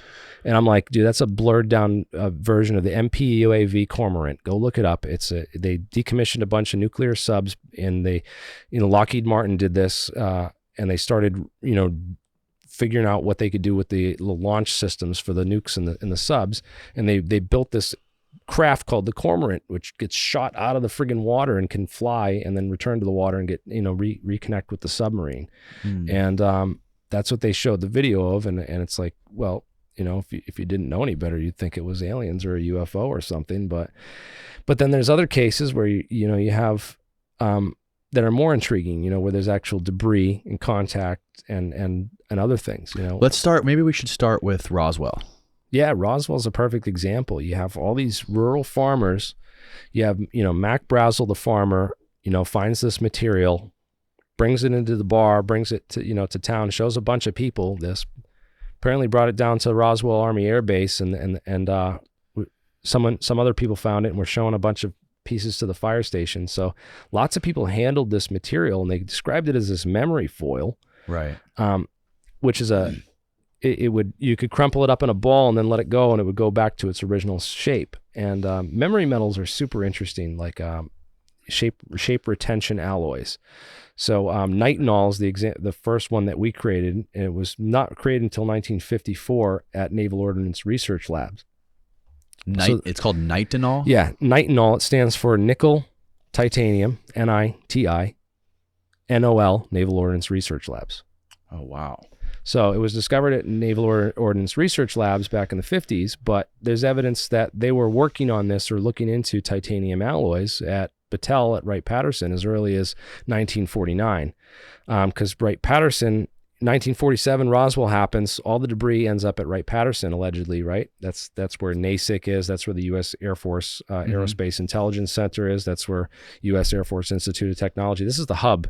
This is the real, it's 3-4 times the size of Area 51.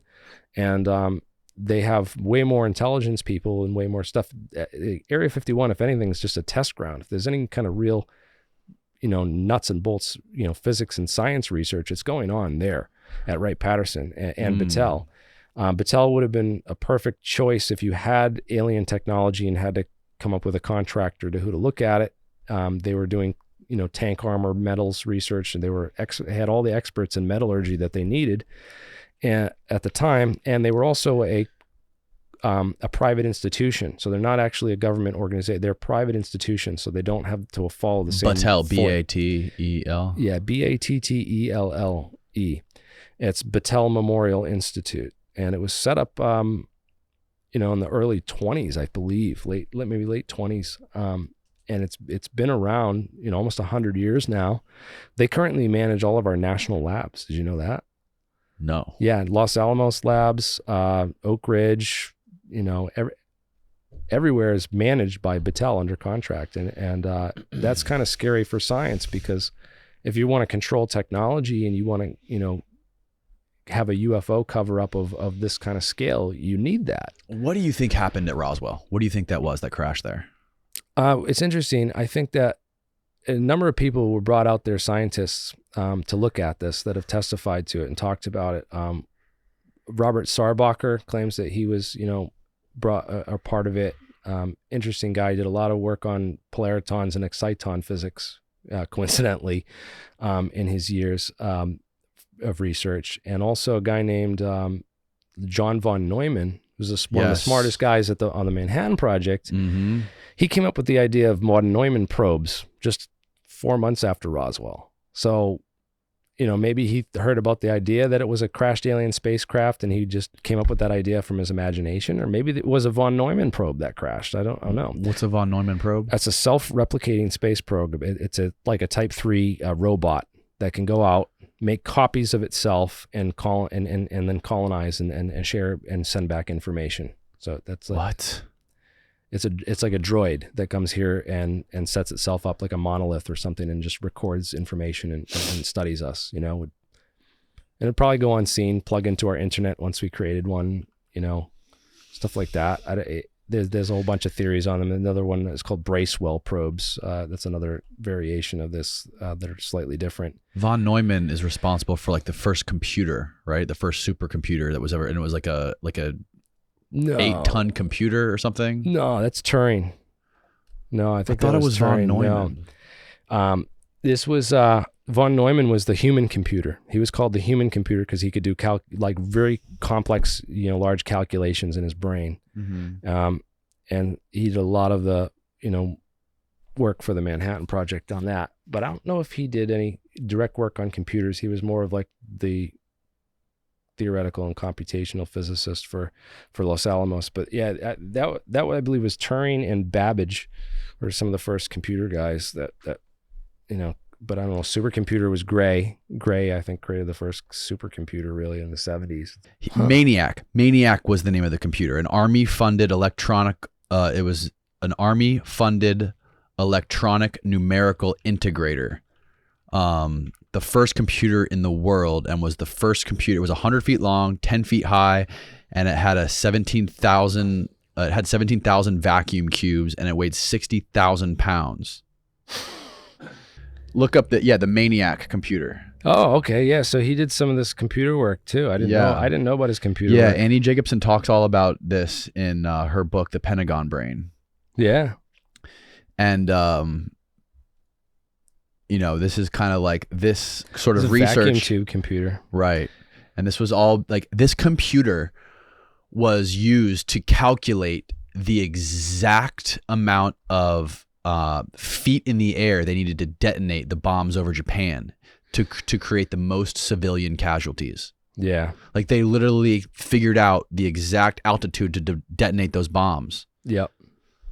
Probably just set in like two integrals and set them equal and found the intersection point, and they had to do it with computers. It's probably very complex function. This is dark shit, man. Some of the stuff that von Neumann and Herb York were working on in the beginning of DARPA, or it was called ARPA in the beginning. Yeah, ARPANET was the original internet. Mm-hmm. Yeah, that's cool. I didn't know about this, man. So like, it just shows that they knew it was computers, and they knew they needed to figure out computers and integrated circuits and stuff. Mm-hmm. I mean, that's the thing. Like guys like the day after Roswell with Corso, he says that, all our integrated computer chips and all this stuff came right from Roswell and stuff.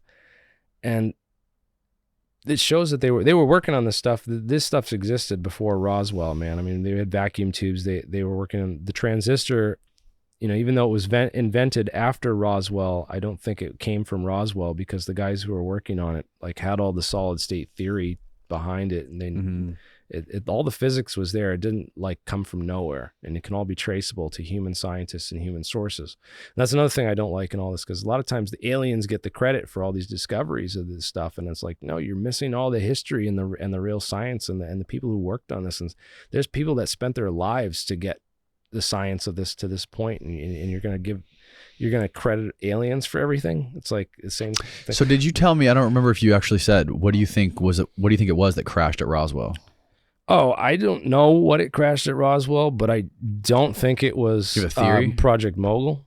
I don't think it was Project Mogul weather balloon train. Right. The Alvarez, explanation. Right. That was a cover up, right? Where they had the guy take the photo with posing with that piece of like foil, saying it was a weather balloon for the news. Both the guys in that photo, so Jesse Marcel and Colonel DeBow, both testified to a material switch, and they said that was not the material, and that they faked that photo op and they did a material switch. So both the top intelligence officers right there testified to that. Numerous people who handled the material described it in great detail. It's a piece of radar target and everything, and weather balloon with radar target. So that's, you can see the look on disappointment on Marcel's face, like almost like he's being forced to do this and he knows something more. And even Jesse Marcel's son said he stopped at the house on the way home and showed his son some of the material. Right. Said he saw it too. He said it looked like this crystallized stuff and this bakelite material or something. But it was so the materials that were described by all these witnesses who saw it was not a weather balloon. It's just hard to believe that it was mistaken by Air Force intelligence for a weather balloon. That they would make this mistake and then have to fly it out to Fort Worth. Could you imagine, like, the Air Force intelligence getting into Fort Worth and being like, oh, it's a weather balloon. You thought it was an alien spaceship. Right. So there's certain things that don't make sense. I believe that if it was an alien spaceship, the government completely had the ability to cover it up. They still do to this day. With what I've seen, their ability to cover other things up, I just cannot possibly believe that they couldn't cover something like that up if it were true. There's so many people from Wright-Patterson that reported, handling this material or working on it. Then you have the Battelle study that was done in 1949, looking into nickel titanium alloys. They developed a whole system of, dissolving these alloys of unknown origin using chlorine tetrachloride. So they dissolve it in chlorine and then measure the off gases as they burn it in chlorine, and dissolve it in chlorine and then burn it. And they measure the off gases to tell what the thing was made out of. So why would this was a Battelle document, written for Wright-Patterson Air Force Base in 1949, and the scientist who wrote it, Elroy John Center, testified that he was given materials while working at Battelle. He was given metals that he thought were from aliens because he didn't think we could make that kind of stuff. It was impossible, the stuff that he had worked on. He told his wife this, and he told other people this. So it's super interesting. Then the director of Battelle was this guy, Howard Cross, who it turns out was, connected with some interesting research into all this. And then, NASA doing research into these shape retention alloys as well. The fact that they were looking into specifically nickel titanium alloys and trying to figure out this stuff that early just shows me that there might be something to this. They have this, we created the first memory metal based on this technology, and then we're working on it right after this, and all these witnesses are describing this foil, which sounds a lot like a sophisticated memory material. Now, I've heard that it's like a nitinol wire, a fine, thread of nitinol wire that's woven in a fabric. That's actually how some of this stuff is made.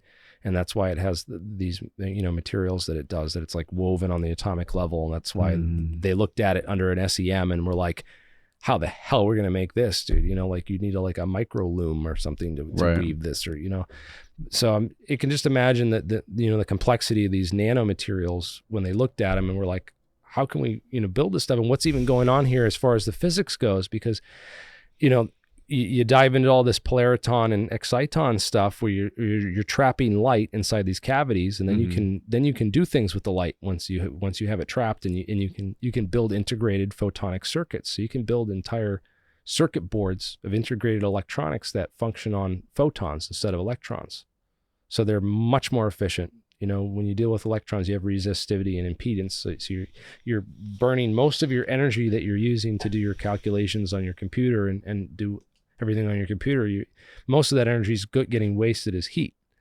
But if you had it all in terms of light instead of electrons and electronics, if you had it with photonics and spintronics of just, these microscopic, nanotechnology engineered materials that would, can trap and redirect light through all these channels the same way that your computer does it with voltage and current inside these integrated circuit boards, you could build, very advanced computers that are, and the storage capabilities that you'd have, like 5D crystal storage. It would just be, this is the world we're going towards, and you can't get smaller than building atom by atom, so that's, if you're talking about alien technology, that's the crux. That's where we're eventually need to get to, is the ability to manufacture things atom by atom, and what we're going to be able to do with nanotechnology once we get to that, level. So this light propulsion technology, you're basically saying that in order for another civilization to get here, that's what they would need to use. The anti-gravity would be irrelevant.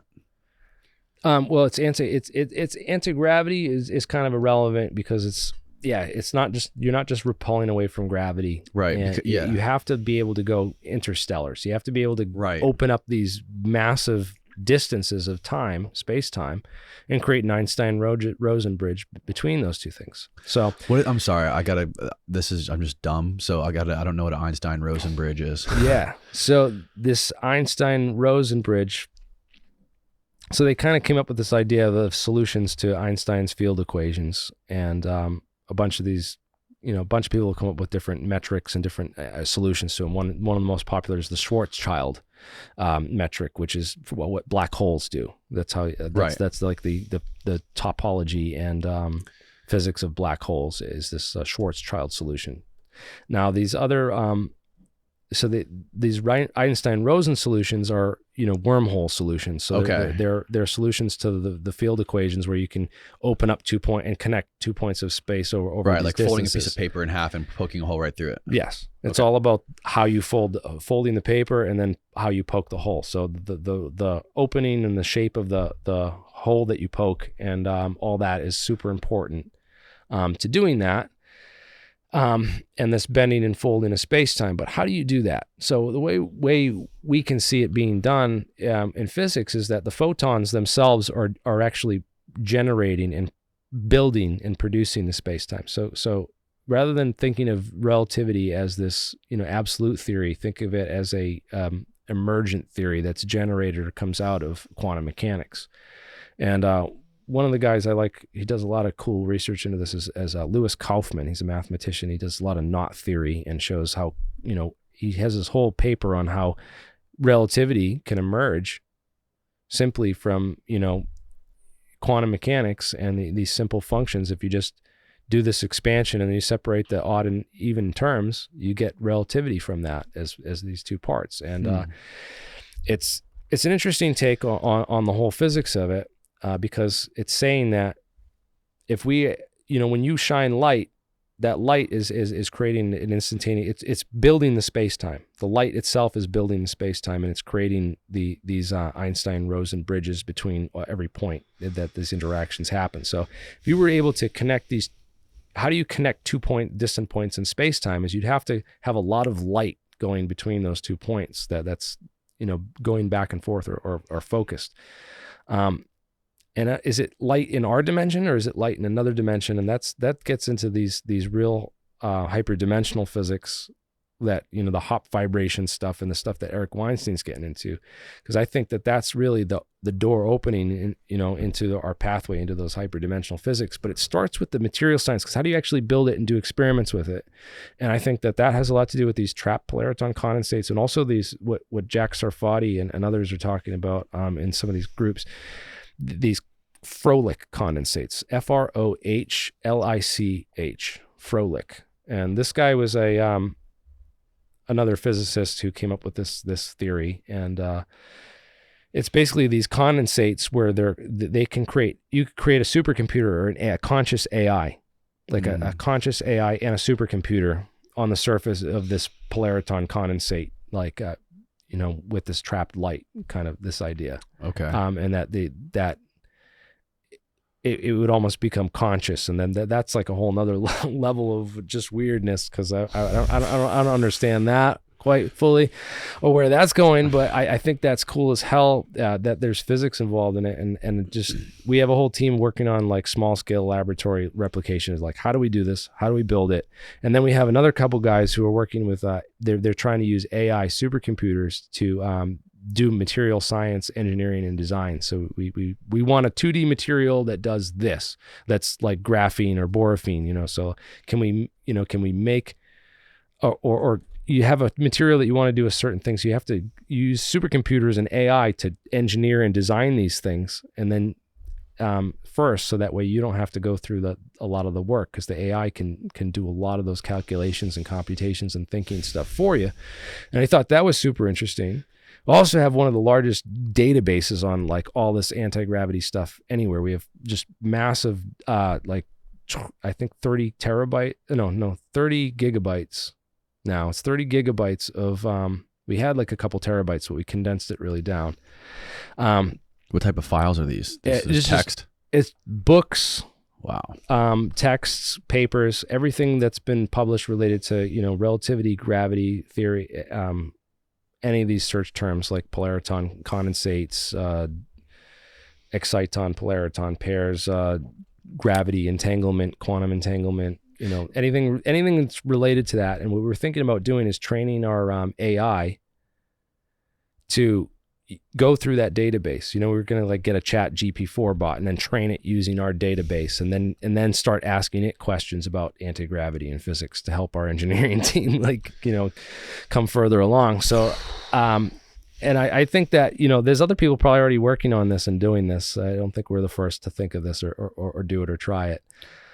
But yeah, that's what we're working on. We have that, and we also have the altpropulsion.com with the APEC conference that, you know, I mentioned Estes Park. So Estes Park during COVID, they had Estes Park conference, which is this propulsion conference that James Woodward puts on, and they had it online on Zoom because, you know, during COVID, no one could meet up in person. So we did the first thing on Zoom, and that gave us the idea, man, we could be holding these conferences on Zoom. This is just the technology and where it's come is just great that we can do this now, you know? Because they didn't have this back in 2011 when I went to MIT and did the, you know, cold fusion thing, but we can do this now. And so we set up our own conference with the APEC conference, and we started inviting all these guys. One of the first guests we had on was Mark McCandlish. He's the ARV, the Alien Reproduction Vehicle guy, you know, talking about that flux liner and stuff. He was one of our first guests. We've had all kinds of people. We had Ronald Evans of Project Green Glow on there. We had a whole episode with a bunch of scholars from India where they came on and talked about all the research into Vimanas and all the history of Vimana, or you know, ancient Indian flying saucers. And we just had a whole bunch of names. Some of these names you probably never heard of. Glenn Robertson, Tony, he's from NASA. He was he worked with Ning Li on those Podkletnov replication experiments. Mike McCulloch's over the UK. He's got a DARPA contract right now working on his quantized inertia drive idea. There's Ronald Evans of Project Green Glow. We had him on about a month before the BBC had him on to do a report on the same topic. Of course, we asked him much more detailed and deep technical physics questions because we had an hour. It's an hour presentation and an hour Q&A where we just have like a team of DARPA, NASA, MIT, all kinds of super smart guys on there just asking all the best questions. Like these guys are currently working at DARPA and doing stuff with DARPA. They're not under any sort of NDAs or anything? Not for I mean, they might be for some of the stuff that they're doing. Like they can't be specific about, right? They can't share information with us, but they can sit there and get information from our guests or ask questions. Why not? They love what we're doing, man. Are you kidding me? I can't believe, like, you never hear about this kind of shit. It's amazing that this type of physics and this type of science is so, it seems like it's buried. It's so hard to find. Not a lot of people. I've never heard anyone talk about this light photon propulsion before. Yeah, well, NASA started researching a lot of this under the SDI, the Star Wars program with, you know, directed energy and you know, these laser light propulsion, and they actually started out of. It's interesting where you see how they create and who they recruit for these projects. So it's often from graduate students or graduate programs or sometimes professors, and it's usually like these obscure universities like University of North Carolina, Chapel Hill, you know, for example. And the other one I was going to mention was they recruit out of Rensselaer Polytech. So Rensselaer Polytech is who they chose to go to ask to help design the Star Wars light craft microwave propulsion, you know, unit. So they hired a bunch of guys out of Rensselaer Polytech to do all that. And did we show a picture of this thing yet? Yeah, so that's the guy named Lake Marabou. It's Leik, first name Leik, Myrabo. And he wrote this book called Laser Lightcraft. I think it was published in Canada. And somebody, you know, definitely not the DOD or anything, went and bought out every single copy of this book that was in existence. That's the book right there. Lightcraft, Flight Handbook. Is it John S. Lewis is his When was this published? You know, it was probably, whoa, you know, sometime around 2010 or something. But yeah, this was the idea. They started with these craft that they started with a laser on the ground, these Navy lasers that they were using to see how far they could shoot stuff up into space. But they realized with the divergence of the beam, that's how far it splits and widens out as it gets further away from the source. Right. As the beam diverged, and they lost the ability to kind of pinpoint it. So they could only shoot this thing about 400 feet or so up in the air before they could. Who is they? Who was doing this? They were doing it. Mirabeau was doing this out at U.S. Navy research labs. I forget where exactly. It might have been New Mexico. Okay, so they were shooting these lasers into the sky. What they do is they'd have to coordinate to make sure that there's no satellites or anything above where they're pointing the laser when they're doing the tests, because this thing they could shoot out a satellite potentially with these lasers. They're such high power. Although the beam might diverge so much by that point, it might not be enough power. Mm-hmm. That picture kind of shows it's like a saucer flying. How Bob Lazar described it flying, like belly sideways first and belly first. That's kind of crazy, huh? That is really crazy. So that it's interesting that they were working on this kind of stuff back in the 80s. Star Wars SDI program at some of these facilities. So he may have heard, or learned some information about this and weaved it into the story too. So he had it's impossible to get a copy of one of these books right now.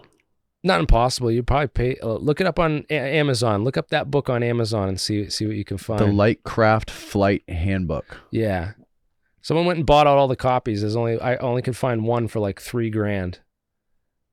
$349. $349 for the paperback. How long is it? Prime? Oh, arrives April 18th. It's still mad expensive though. That is expensive for a book. It's like more than, even the thickest, heaviest college textbook I've ever bought. I don't think I've ever, even the most expensive college textbook was. Add that to my cart. Save that for later. Yeah, you can check it out. It was before. I mean, it's been a while since I checked it, but when I checked it a while ago, it was at like 3,000 and there was no copies of it available. So People are definitely, that must be a resale. Maybe a reprint, a reissue or something, but I don't know because it seems like those kind of things go out of print and they don't want it. It's like, that's how they classify it. It comes out in book form and they'll go out and buy up every copy of the book. But why though? Why who are you saying like the DOD would be trying to get rid of that or hide that? Why would they want to do that? Because they want that just for war technology, war technology? They just don't want it. It's just another way of suppressing the information. It's security by obscurity. That's the best security strategy. What do you think their concern is with that kind of information being open sourced? They are concerned that more people will know about it, and therefore their ability to use it effectively in deceptive warfare will be lessened. You know what I mean? So if they're trying to fake you out and make you think that alien UFOs are swarming your craft, say we have a bunch of these countermeasures, which we can create these illusions of UFOs and fleets of things, and even have some drones with maybe some of this light craft technology on them that they can do some of these crazy maneuvers, hypersonics even, So there's hypersonic technology that was developed from this. Do you know that? No. So hypersonics started with this supercavitation, these supercavitating torpedoes that would supercavitate the water, like this. You know what the pistol shrimp is? No. So the pistol shrimp will actually supercavitate. It creates this like flick, really hypersonic flick, and it creates a supersonic bubble, which supercavitates really quickly, and it actually knocks out their prey. It will knock out a fish and like stun them and completely. Find a picture of this shrimp. The mantis shrimp or the pistol shrimp. The pistol shrimp. Or mantis shrimps do it too. So. Yeah, it's got this one claw that creates this supercavitation effect in it, right, in water. And what happens is for a brief moment, the water vaporizes and turns to gas, and also like evacuates the area. So like it blows out, so it creates like a vacuum for a brief period of time. So it allows it to like lunge towards its prey, like. No, it doesn't lunge toward the prey. What it does, a fish comes near and it creates this shock wave that it stuns the fish and knocks it out. It creates such a strong, powerful shock wave that it just knocks the fish right out, knocks it out cold. It's a mantis shrimp punch, And you're saying that this is like what's being used with rockets? They use it. They're using it in ICBMs. Some of the advanced intercontinental ballistic missiles will use this. What they do is they direct energy. They shine a laser point. There's a laser tip in the nose cone that blasts energy a certain distance. And again, you mentioned how they use these computers to calculate that distance away that they need to do that detonation for the atomic bomb. It's similar to that. They create this detonation in front of the nose of the rocket or the torpedo or whatever. So they supercavitate the air or water, and so that the rocket or torpedo is actually flying through a vacuum, so that they can eliminate greatly reduce the air drag by production of these directed energy induced plasmas. Whoa. And so they're able to get craft up above Mach 10 using this supercavitation technology, this is a grandchild of that Marabou lightcraft technology, because they started out with the lasers and they're like, oh, creating these plasmas in the sky, and they're like, oh, well, the problem is we need to move the laser off the ground and actually put it on the craft. That was the first step. And then once they did that, they could figure out how to, they figured out how to tone it just right to create this supercavitating effect. So, and how do you know that this has been published, that these are being actively, they're being tested on these ICBMs or there's rockets? No video tests of it anywhere. There's one video I could find of a torpedo test, I think, of South Korea doing some tests with these supercavitating torpedoes, but there's no like videos or anything on it. But you can find the patents. You look up Kevin Kremeyer, Kremeyer,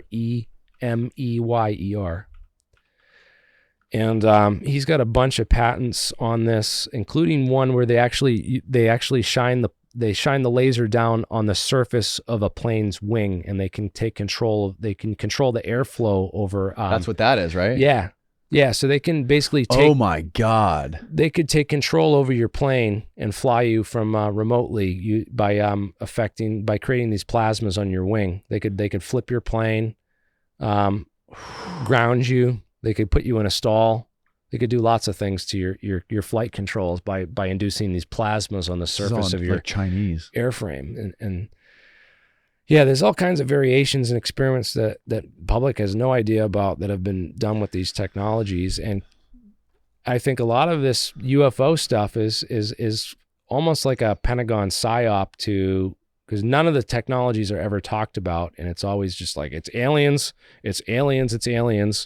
And it's almost like the Pentagon is like pushing this narrative super hard, right, to get people right. But it also gets people to report these things, which is good, because if the Chinese and Russia have these things and they're flying them over our country, then we want them to be reported. We want to know about it, right?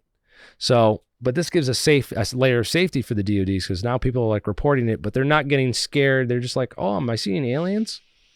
It's a little bit less scary than, am I seeing, high-tech hypersonic spy drones from China and Russia? Now we can talk about the Navy pilots. The Navy pilots, Commander Fravor in 2004 off the Nimitz saw the Tic Tac UFO, the thing that basically was like mimicking or mirroring his movements in his F-18. Yeah. And the thing like arrived at his cap point before he like exactly where he didn't even know where his cap point was. He got there and the thing was already there. Mm-hmm. He explained that Tic Tac thing hovering above the water, creating a disturbance in the water. How do you explain that?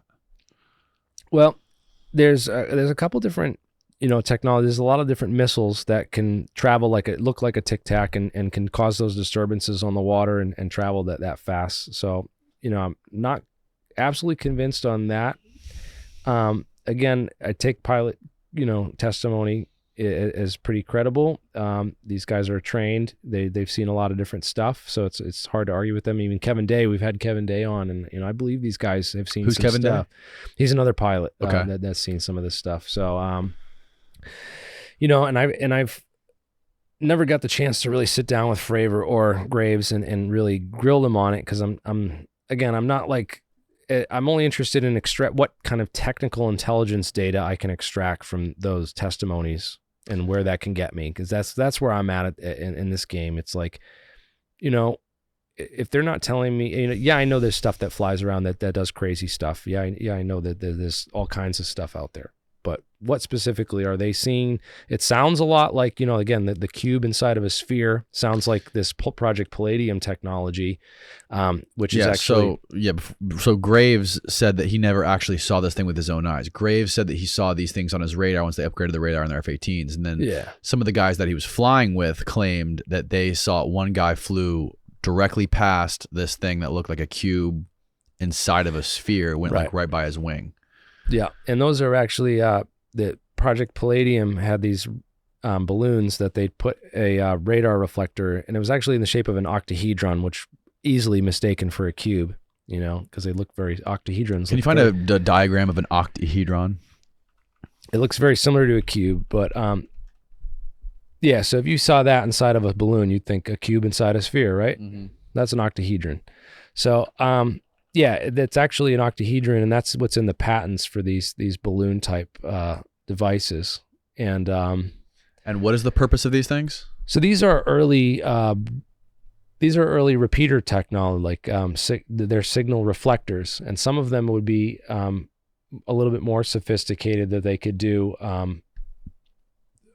radar repeat spoofing signals. So a lot of them were used as like spoofing. So they would create these balloons. They could inflate one out of a buoy. They'd have these buoys set up that could spontaneously inflate these balloons, and then they could inflate or detonate and pop them on command.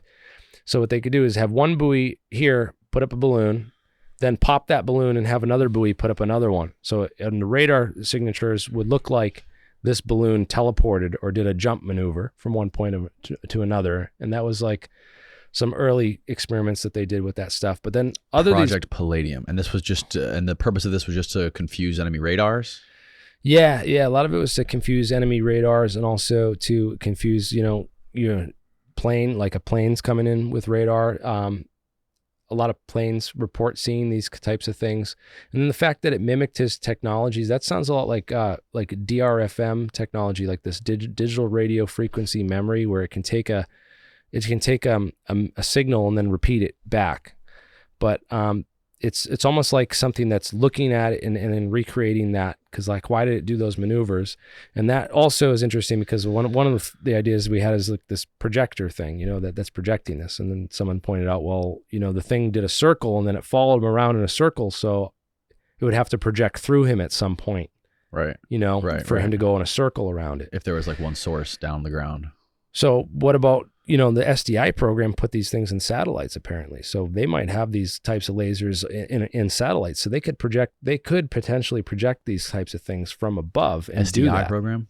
That's the Star Wars Defense Initiative. Okay, got it. That's under Reagan. So they had there's a number of these things. Then they were actually practicing with these lasers to be able to take out ICBMs, like incoming. So if Russia sends over nukes, they can shoot them out of the sky with these lasers on satellites and stuff. It's a whole program that was developed. It was called the Star Wars program under Reagan. And a lot of these technologies and stuff are basically, the grandkids of that program. A lot of that stuff that was started in the 80s under the Reagan program. It's connected to a lot of this stuff. But that's not the only thing. There's a lot of other projects that were even earlier than that. Like 1958 is when the CIA set up Project Rainbow out at Area 51, and that was their invisibility and stealth program, where they were trying to figure out electromagnetic frequency responses. And so EMF response is important to invisibility, because it's how do you minimize your radar signature, because it's your return signature and your cross-sectional area, and a lot of things have to do with it. It's one equation that they have. It's actually on the Area 51 patch. They have the equation for the cross-sectional radar area of an object, and they just exploit that equation to figure out how to minimize that radar cross-sectional area so that you can be invisible to the radar by exploiting that formula. That's the reason that the F-117 has those flat surfaces, because those flat surfaces minimize that contour. There's less of an edge and it's really the edges. It's that side of the fuselage, which is that reflective surface that they're trying to minimize in order to minimize that return for the radar signal. There's a lot of technologies that have been done into radar and counter radar, and as I mentioned, those are called ECCMs, or electronic countermeasures. Right. So radar would be an ECM, or an electronic countermeasure, You're countermeasuring. You're having a countermeasure against incoming airplanes by shining your radar to be able to see them ahead of time, and they're using their ECCMs against your countermeasures to counter your countermeasures using shapes or flares or other radar spoofing technologies like the Palladium one we talked about, or there's a bunch of Project Nemesis is a whole other series of these war game things where they actually can use this DRFM technology to implant specific signals into different radar systems, so they can spoof certain radar systems to see whatever they think they want, whether it's a huge fleet or a giant whatever. They can make them see whatever. So I talked to Ryan. You saw the clip. I talked to Ryan. I asked him about possibly these war games that are, or testing these dark technologies, radar spoofing technologies off the coast of North Carolina or off the coast of San Diego. And his argument is that they have specific ranges that are designed to test this stuff.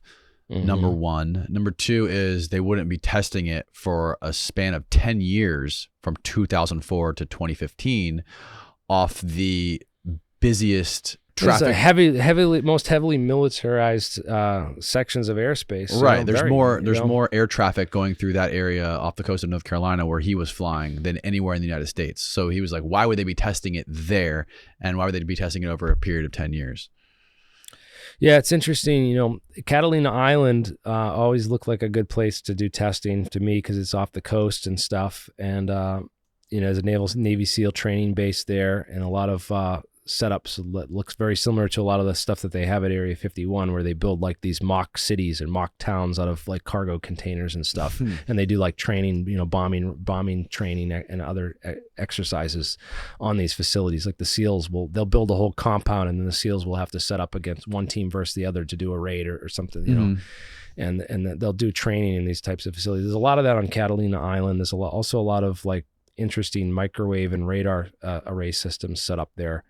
That other people have been curious about. So there's definitely infrastructure there to do this kind of stuff. Again, why they would do it for a period of 10 years and why they would do it there is another question. And then yes, it would definitely indeed be not military contractors deploying this technology. It would have to be the military itself, right? Doing this type of using this technology in active training or warfare preparation or other types of scenarios. And maybe it's just new technology and they've been training with it all along, and it just happens that other people see it from time to time and then have to be derailed from with other explanations about what it is. Maybe that's a possibility. I still haven't completely dismissed that yet. I haven't dismissed the possibility that it's aliens either. I mean, it could be aliens flying out there, but then again, they have the technology to get here. Why are they using their invisibility cloaks? Because metamaterials and invisibility cloaking and carbon nanotubes, that all those types of technologies you can produce invisibility with, we've done it. Look up Mirage effect. Look up Mirage effect CNTs. CNT is short for carbon nanotube. It's incredible. We can find all this stuff right on Google. Yeah, if you know what to look for. If you know what to look for. Right, yeah, you got to know what to look for. You have to know the keywords, and if you don't, then you will never, ever stumble across it in your random researches, right. Not in a million years. But if you know what you're looking for, yeah, it will come right up. Absolutely. So they have a sheet of carbon nanotubes, and they run a voltage through it, and it creates a mirage effect, which bends the light around it. So... Whoa. That's way easier than a warp drive, bro. So if you got warp drive, you can invisibility. You got invisibility cloaks, bro. This is underwater? Yeah, it's underwater actually. So explain to me how this is happening. So what happens, right, is they run a voltage through those carbon nanotubes, which are like, what's a carbon nanotube? So like, think of like graphene, almost like a superconductor, but not quite a superconductor. So it's real high, really low electrical resistance in these things. Then when you run high voltage through it, it produces a massive amount of heat locally very quickly. So it's heating up to like maybe I don't know, like 4,000 or 5,000 degrees at a very small point on the surface of that. And that temperature inversion creates a creates a warping of the space. And this happens actually, you ever heard of Fata Morgana? No. So type in Fata Morgana. So a Fata Morgana is another type of mirage. It's called the Flying Dutchman, because it's where like ships will appear to be floating slightly above the surface of the water. Okay, yeah. And that's caused by, you see that graph, the color, the reddish one, the reddish picture. That's the one. Yeah. Oh, you got to get a bigger version of that.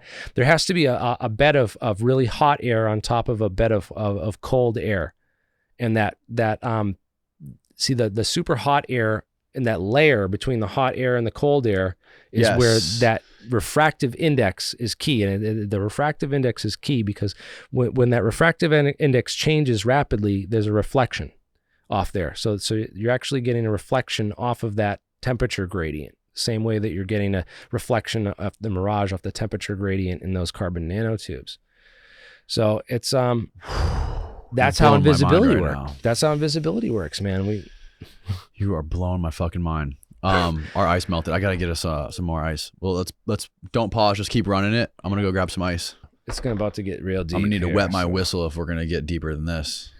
Right. So the same idea. You have a surface of hot air or the temperature gradient creates an inversion effect where you have a refractive index. Mm-hmm. And that's the same effect that you look at the hot road on a hot sunny day and you get that mirage effect looking down the road. Right, exactly. Same thing in a desert. You see that when you look at like a telephoto shot of a desert, you can see it when people are walking down the road. The surface of the sand or the road is hotter than the surrounding air. Right. Because the sun's right there, and that temperature gradient a layering effect creates this. So is there any proof that this is actually being used in defense research or any kind of like technology bigger than something in a fishbowl?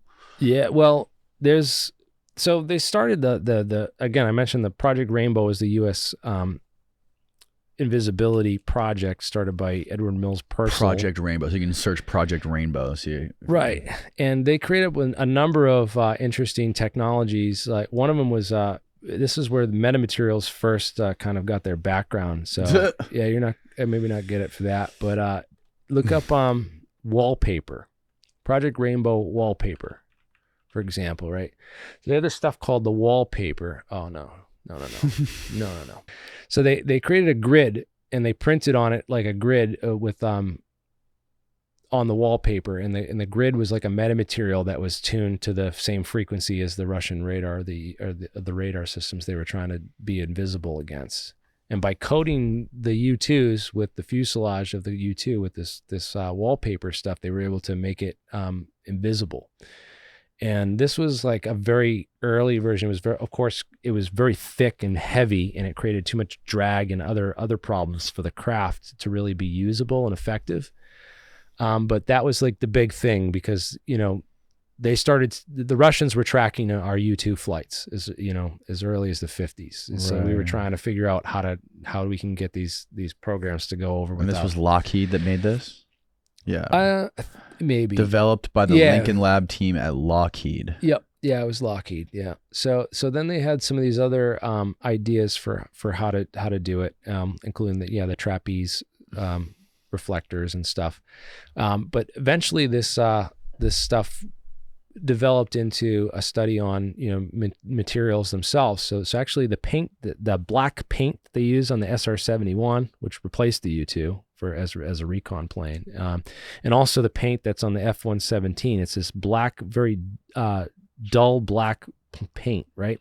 It's actually Brett was talking about this when you were on his show. Yeah, briefly. Yeah, so they actually figured out it's made out of barium titanate, a version of barium titanate, and which is a ferroelectric, and it has an interesting radar response. So they use this paint with metamaterials built into the paint to make it more radar absorbent. And they burned a bunch of this stuff out because they have to scrape off and replace the paint very often because it's very susceptible to weather and other things. in order to keep it fresh, it costs a ton of money to maintain and that's, you know, to repaint these things and do it. And also the toxicity of disposing of this stuff. They were burning in open burn pits out at Area 51, and a bunch of guards got sick. You can look up a case of the guy's name is Fred Dunham, and he's one of the guards that got like super sick from these open burn pits. So they were actually, you know, burning the stuff, and people were breathing in and getting sick out there as a way to dispose of the technology, supposedly, so that, you know, it wouldn't get out. But yeah, there is evidence of them using this, yes, and on active craft. Well, there it is. And is there any, like, has there ever been any footage of what we saw on those little tubes inside the water of basically the thing becoming invisible? Oh, of like this cloaking technology. So if you look up BAE stealth tanks. So they have these polychromatic. This is the earlier version of this. This is a different version. So they use these polychromatic hexagon panels. BAE is what? BAE is British Aerospace or something like that. BAE. Right. It used to be Marconi. Believe it or not. Look at that tank. Click on the one with the guy standing next to it. Right there. Holy shit. Look at that thing, dude. It's like a Tesla tank. Yeah. So those hexagon panels on the side of it can change the color, and they can also they change color to make it like visual camouflage, but they can also change heat signature with infrared. So look at that image with where the tank is in the infrared one in the middle on the bottom. Right there, yeah. So that's the tank, and then it activates the panels, and it looks like an SUV out there from the heat signature, because it changes, it cools the other panels and heats the other ones up. Oh wow. Yes, it's. I don't know what BAE actually stands for. I thought it stood for like British Aerospace. It's like the British version of Lockheed or something like that, right? Yeah. Yeah. Oh, by the way, you know where Britain's Area 51 is? No. Porton Down. What's the significance of Porton Down? Porton Down is where the that's Britain's Area 51. That's where they do all their classified, you know, aerospace and physics research and stuff. What country do you think has the most sophisticated? U.S. Definitely. U.S. Yeah, we definitely have the other countries beat. What makes you think that? What makes you sure about that? I'm not so sure, because China, the thing is, China has a lot of us the academic literature on some of this stuff. They are, you know, a decade ahead of us on a lot of this stuff, and also our electronics. I mean, they produce all of our cutting edge electronics. In fact, the Pentagon's put out reports about, you know, warning us about how, you know, we don't catch up to China soon, we're going to have real problems, because, you know, even with the computer issue with all the computers, the Pentagon's computers, you know, that you can't buy a computer anywhere that doesn't have a Chinese chip in it, or a Chinese manufacturer. So like, they're finding all these hardware problems with these little tiny chips that have these call home functions or other things. They're built into these circuit boards that are contacting Chinese servers and sharing information, you know, so like they have all these problems and holes, and it's like a crisis right now in the Pentagon to try to get our own manufacturing infrastructure for integrated electronics and computer chips and stuff going here, so that we don't have to be so reliant on China and for this kind of stuff. But also, as far as like some of these, you know, polariton condensates and all that, you know, entanglement and those type of technologies, there's way more papers that I find in the academic literature from Chinese universities than I do from the American universities, which is, you know, disturbing, because it's like, we're not spending enough time and we're not taking this seriously enough and looking into it enough. And China is, and if we don't pay attention soon, they're going to be they could be decades ahead of us within you know, a short period of time.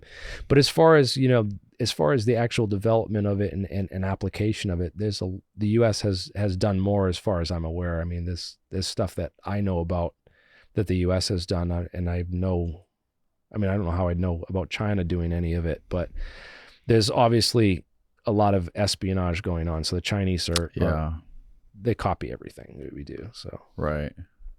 That's a whole nother issue. So I want to tie this back into these. So you have all these spoofing technologies. You have all these, technologies that can be used to fake UFOs and different confused for UFOs. Right. Then you have the issue that there might be real UFOs out there. Of course, I like to think of the prime directive interpretation of, why the solution to the Fermi paradox. So like all this statistics and stuff say that aliens should be out there. Why aren't they contacting? Why don't we see them? Right. Where are they? And I like the zoo hypothesis is my favorite. It's called the zoo hypothesis, that we're like a zoo and they're just observers, but they're hidden from us, so we can't see them. They keep themselves hidden, and they kind of watch. Yeah, it's almost like they're mocking us or messing with us to the point where, like, when you think of UFOs, they show themselves enough to where they can convince the person willing to believe, but they can't convince the skeptic. Right. And the other thing is that right, in Star Wars, there's no actual, there's no real solid evidence of it, right? Like, there's just that little bit they give you. Right. And it's also in Star Trek, they have this thing called the Prime Directive. One of my favorite episodes of Star Trek is called Who Watches the Watchers. And it's about them watching this Bronze Age civilization. And one day their invisibility cloak malfunctions and fails. And someone from the Bronze Age civilization discovers their outpost and sees them. And then, so he goes back and starts telling, all the villagers about what he saw. And so they want to kind of correct him, and they show him, they bring him up on the spaceship and try to show him a couple things and explain stuff to him and then send him back. And you can see the tales as he tells it to all the villagers, it just morphs into a religion and all these other things very quickly from his experience of his interaction with these higher beings. And and then they set up this thing of, well, it's the Prime Directive. We shouldn't have any contact with non-warp civilizations. So, once you discover warp drive and you can open up the cosmos, then we'll make contact. But pre-warp civilizations, we don't make contact with. And I like that. I like that idea very much. And there's no proof or, evidence for it. I think that's the one that resonates with me the best. And then obviously resonated well with Gene Roddenberry as well. If he wouldn't put it anything that we can't understand, something that's way too advanced for us, we think of it just to be God. There's all those famous paintings from the Renaissance era where there's these paintings depicting a UFO. There's a famous what is it, Ezekiel in the Bible? Ezekiel's wheel, yeah. Ezekiel's wheel. Yep.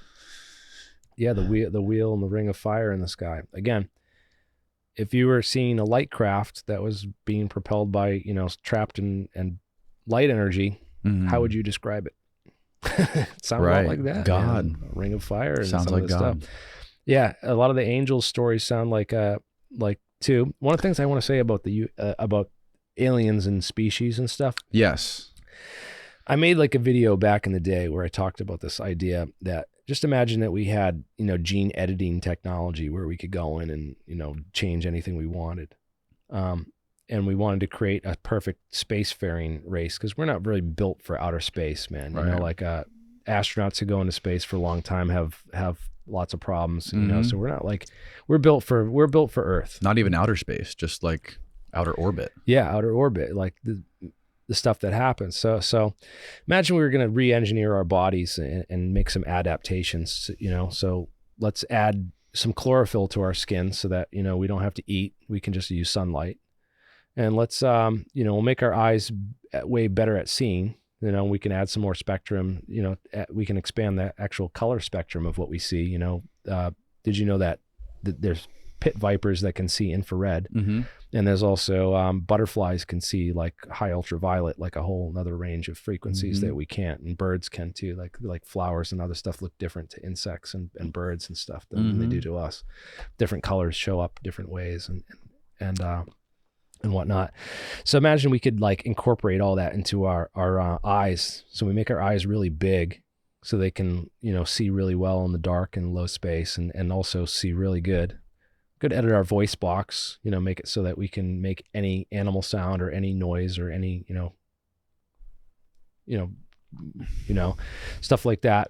You could edit and just gene code, and eventually you'd end up with something that looks like an alien gray, you know, like big eyes and green skin and, you know, all these things. So suction cups on the ends of the fingers was another interesting thing they described, because if you're going to manipulate things in space, you want to be able to do it with one finger. And all you need is if you have an octopus suction cup on the end of your finger, it's real easy to pick stuff up and move it around. Well, that was another interesting thing that was,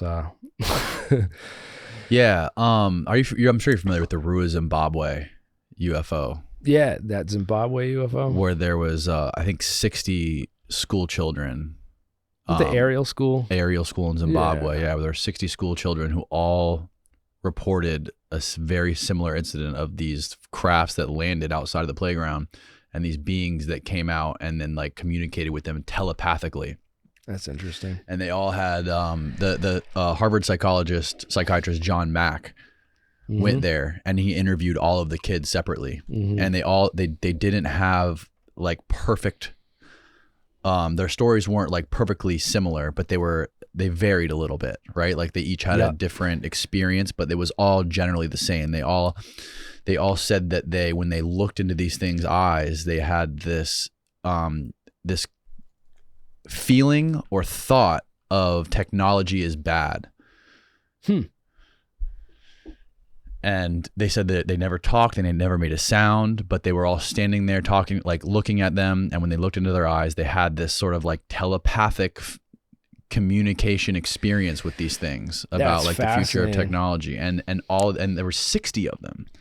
And it's one of the most mind-blowing like close encounters in the history of the world. Yeah, because there's so many witnesses, and the kids, even to this day, they still recall it.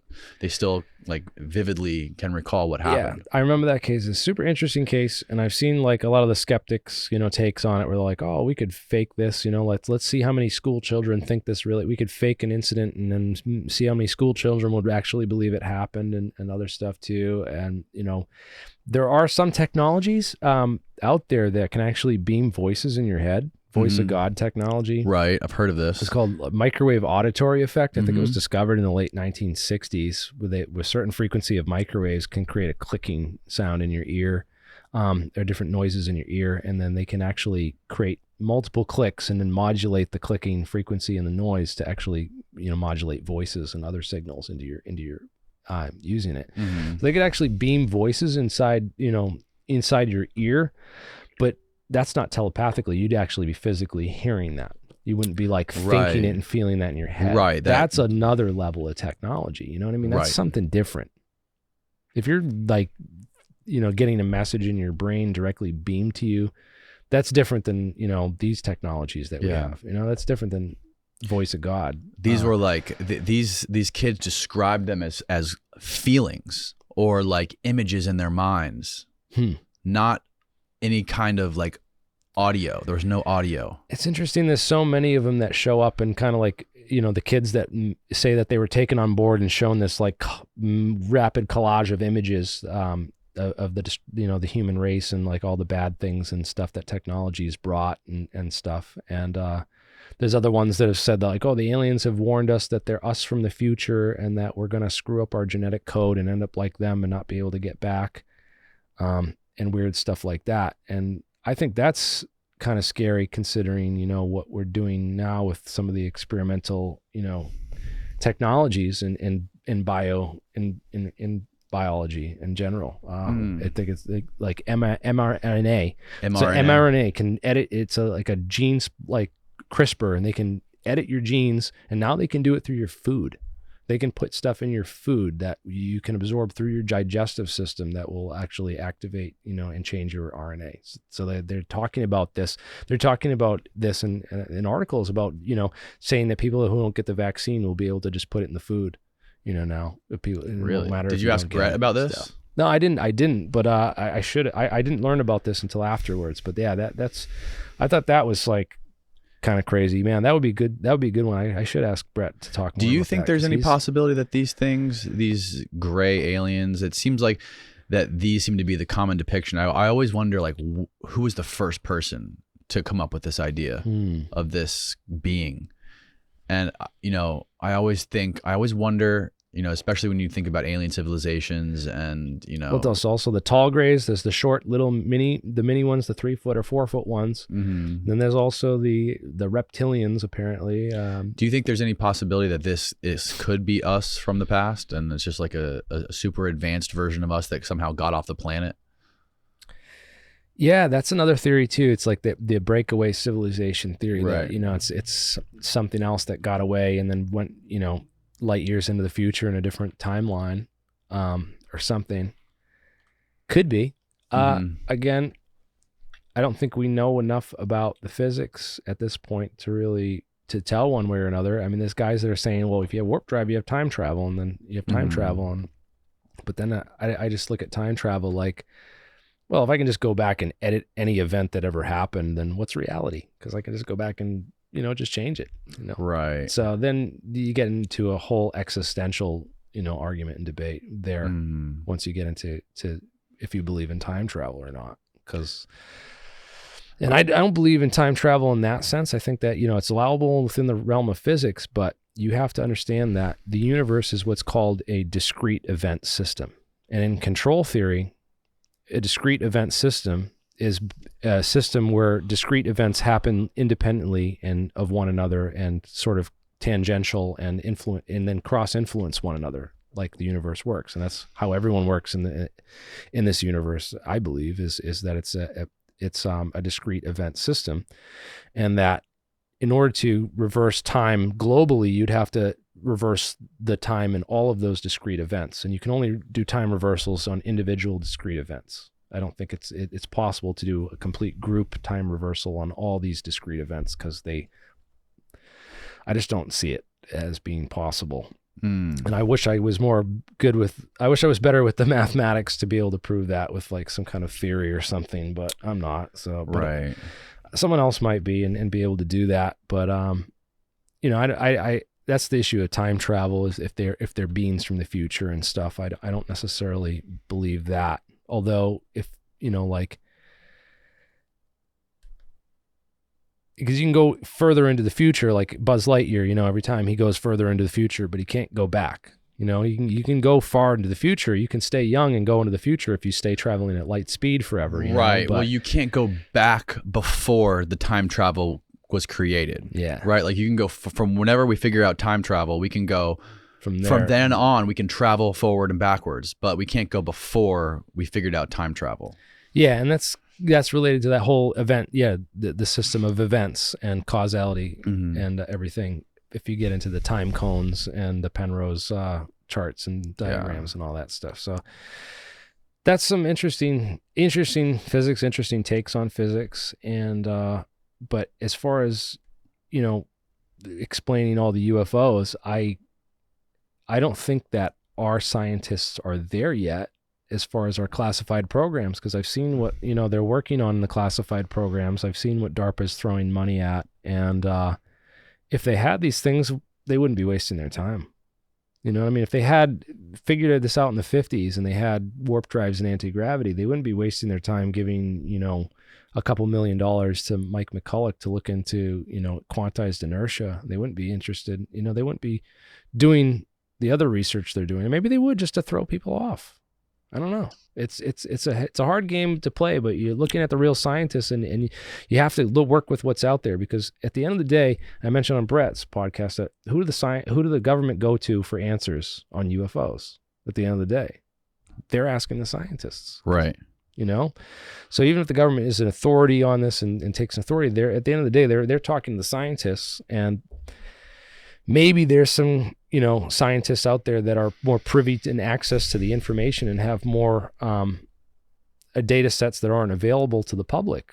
And that's what I'm concerned with, and whether those data sets can be made available to the public or not, or whether they should. And, I've kind of gone through that stuff and deep on this path looking for those answers, and I'm reporting on everything that I find. And So who or what do you think is responsible for these Nimitz and East Coast UFOs? They're so close to our military ranges and our military centers of these technologies and these SoCal test range and Camp Pendleton right there, Catalina Island on the West Coast. And then Norfolk, Virginia, there's, military base right there, BAE Systems and a bunch of stuff.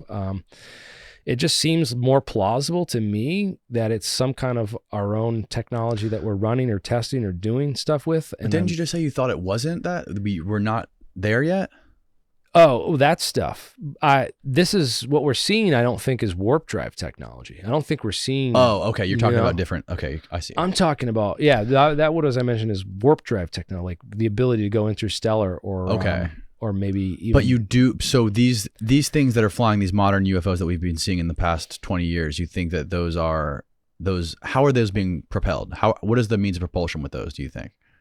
If they're actual craft and not just like the laser-induced plasmas and holograms and stuff like that, if they're actual craft, then they're probably drones. What's interesting, I did a lot of research into craft and found a lot of drone research connected to this stuff. In fact, if you read Louis Witten's, he did an interview on American Institute of Physics with, and I read it, and he talks about this work that he did with Martin Marietta Corporation. He says that in 1947, the first job that he was hired to work on out at Martin Marietta Corporation was pilotless aircraft, and not just that, but like control and guidance systems for them and stuff. So it's super interesting that back in the 40s, you have this guy working on this in this classified program, and then he's also the guy they picked to look into anti-gravity a couple of years later. I thought that's super interesting because there's a big overlap with a lot of this, pilotless UAP and drone technology, and there's so much of it you find. Like, for instance, a company that merged with them later was called Teledyne Ryan. And Teledyne Ryan did a number of these craft. They were,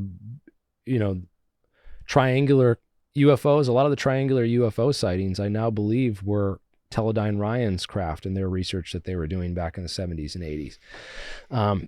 They had developed this craft called the TR-3A Black Manta. And it was a little flying triangle wing, black, triangle. And people were seeing these things all around. UAV drone technology, I just haven't seen anything in video. And again, I point out, and Brett asked me a great question. I was just thrown for a loop because, is there any video evidence that you do find like super convincing? And I'm not interested in video evidence because, the skeptics aren't convinced by it. And I pointed out that, 1993, you had that one video that looked cool with the crop circles and the UFO that made the crop circles. But 1993 was also... I'm not familiar with that video. There was a video that apparently this guy had a camera set up over watching the field and it caught a UFO, made a crop circle and stuff. It went viral on the internet a ways back. Was this like Skinwalker Ranch? Something No, like but I pointed out that 1993... is when Jurassic Park came out. So they create fake looking real dinosaurs in movies. Yeah, I don't trust anything I see in video. I don't it can be so easily with CGI. I said anything before 1993, which is like the quality of film from back then. Every UFO video is like crap. Probably the best UFO footage that I would say exists if I really had to think about it and go back is actually the Mariana UFO footage from the 1950s, because it's from the 1950s, right? And it's just an interesting case. So that's the Mariana, Mariana case, and that's interesting because Dennis Mariani, or it's Mariana, is the And sorry, I'm getting the spelling wrong because I'm thinking two things at once. Because Bob Lazar said his boss at Area 51 was Dennis Mariani. Oh, okay. And we've never been able to find Dennis Mariani. They never they apparently got Mike Thigpen and tracked him down, although I haven't seen the evidence for that. But apparently, who is this guy? This is Nick Mariana. Okay. So this is Mariana, one of the oldest and most famous UFO cases from, the 1950s in Montana. He recorded this early UFO footage. Mm-hmm. And this is, one of the, because you can't, by the time video started getting good, that's when CGI started getting good. So man, it's like, how do you rely on or trust anything? Right. This is Alinar Win. This is the film in double frame or slow motion. Look like Tic A Tacs, slight right? bounce in Yeah. the movement of the objects as well as the tower is perceptible. This is due to the handheld camera. The film, analyzed frame by frame, shows the movement of the objects to be horizontal and steady. We will now vary the action and size of the objects and also stop the action from time to time for your study. We have just made a jump cut in the film to an enlarged size and reversed the action. Yeah, it's early UFO footage. Right. This is probably taken on a 8mm, you know. Yeah, some of the early stuff really boggles my mind because there's a lot of pilots that have reports, and there's accounts of these pilots seeing these things. Like there was a case in the 50s with the swarm of UFOs that were close to the White House. Yeah. That went past the White House. They scrambled planes and jets to go like track them down. There was even a guy who I think shot at one of them. Yeah, right. There's lots of like Lonnie Zamora. Yeah, the there's police officer. The police officer who saw the thing. They came and they saw, like, they actually found the marks in the ground where they thought that thing, where he saw that saucer had landed. You know, there's just so many old cases that just scramble my brain when I'm trying to think of this new stuff. Like, why don't we see that old stuff ananymore? We don't see any of those traditional flying saucers. Is Michael Schratt has like a whole archive of all those cases and stuff, and he draws like the pictures of them and stuff, and he talks about the cases, and it's kind of curious how the stories, the technology kind of coincides with the literature of the era. So like the UFOs of the 1950s and 60s looked more like Buck Rogers, you know, and the UFOs of today and stuff look, you know, more like I guess like Star Trek or something, you know, like something more modern. So like these things have developed in, you know, on their own too, which also kind of leads me to the conclusion that these are replications of these technologies, and maybe they fly on some, you know, different principles or something. Maybe they were experimenting with some neat new technology during the time, because we had a space program, bro. Like I went to they had the whole Man on the Moon exhibit up in Boston, and I went to it I took my kids, and when I went to that Man on the Moon exhibit, they had all this stuff from the space program, and I felt like I was like going over more stuff than they had on the plaques and telling more history about everything than they were telling on all the plaques and stuff. And I just was like astonished that there's this whole period there from like 1945 to 1958 that they just completely left out. You know, they said like, oh, well, just 1958, you know, we started NASA and we had a space program. Like, no, we had a secret space program for like a decade and a half before that became NASA. And then we had NACA and a bunch of other organizations that, you know, were running a lot of these, you know, programs and stuff, like Ames research labs and the Ames scientists and stuff. And that's fascinating because you look at the Biefeld-Brown case, right? Guy discovered this effect in 1928, was trying to like get it out there and talk about it. Finally met with some people from the military, gave a whole presentation on it in the 1940s. They told him he was crazy. Go home. And then they went and hired a bunch of Ames scientists to do the research instead. And, you know, so that's kind of what they do in the public domain. They ridiculed it, discredited it in the public domain. Then they threw this guy to the curb, said, you're ridiculous, this doesn't work, and there's nothing to it. And then they went and funded a research study into it with some of their own scientists behind the scenes. So this seems to be like a recurring theme in a lot of these, you know, topics. Like, you know, cold fusion came up in the 80s, and they, you know, debunked it very thoroughly in the mainstream press and with some experiments, and then it kind of disappeared.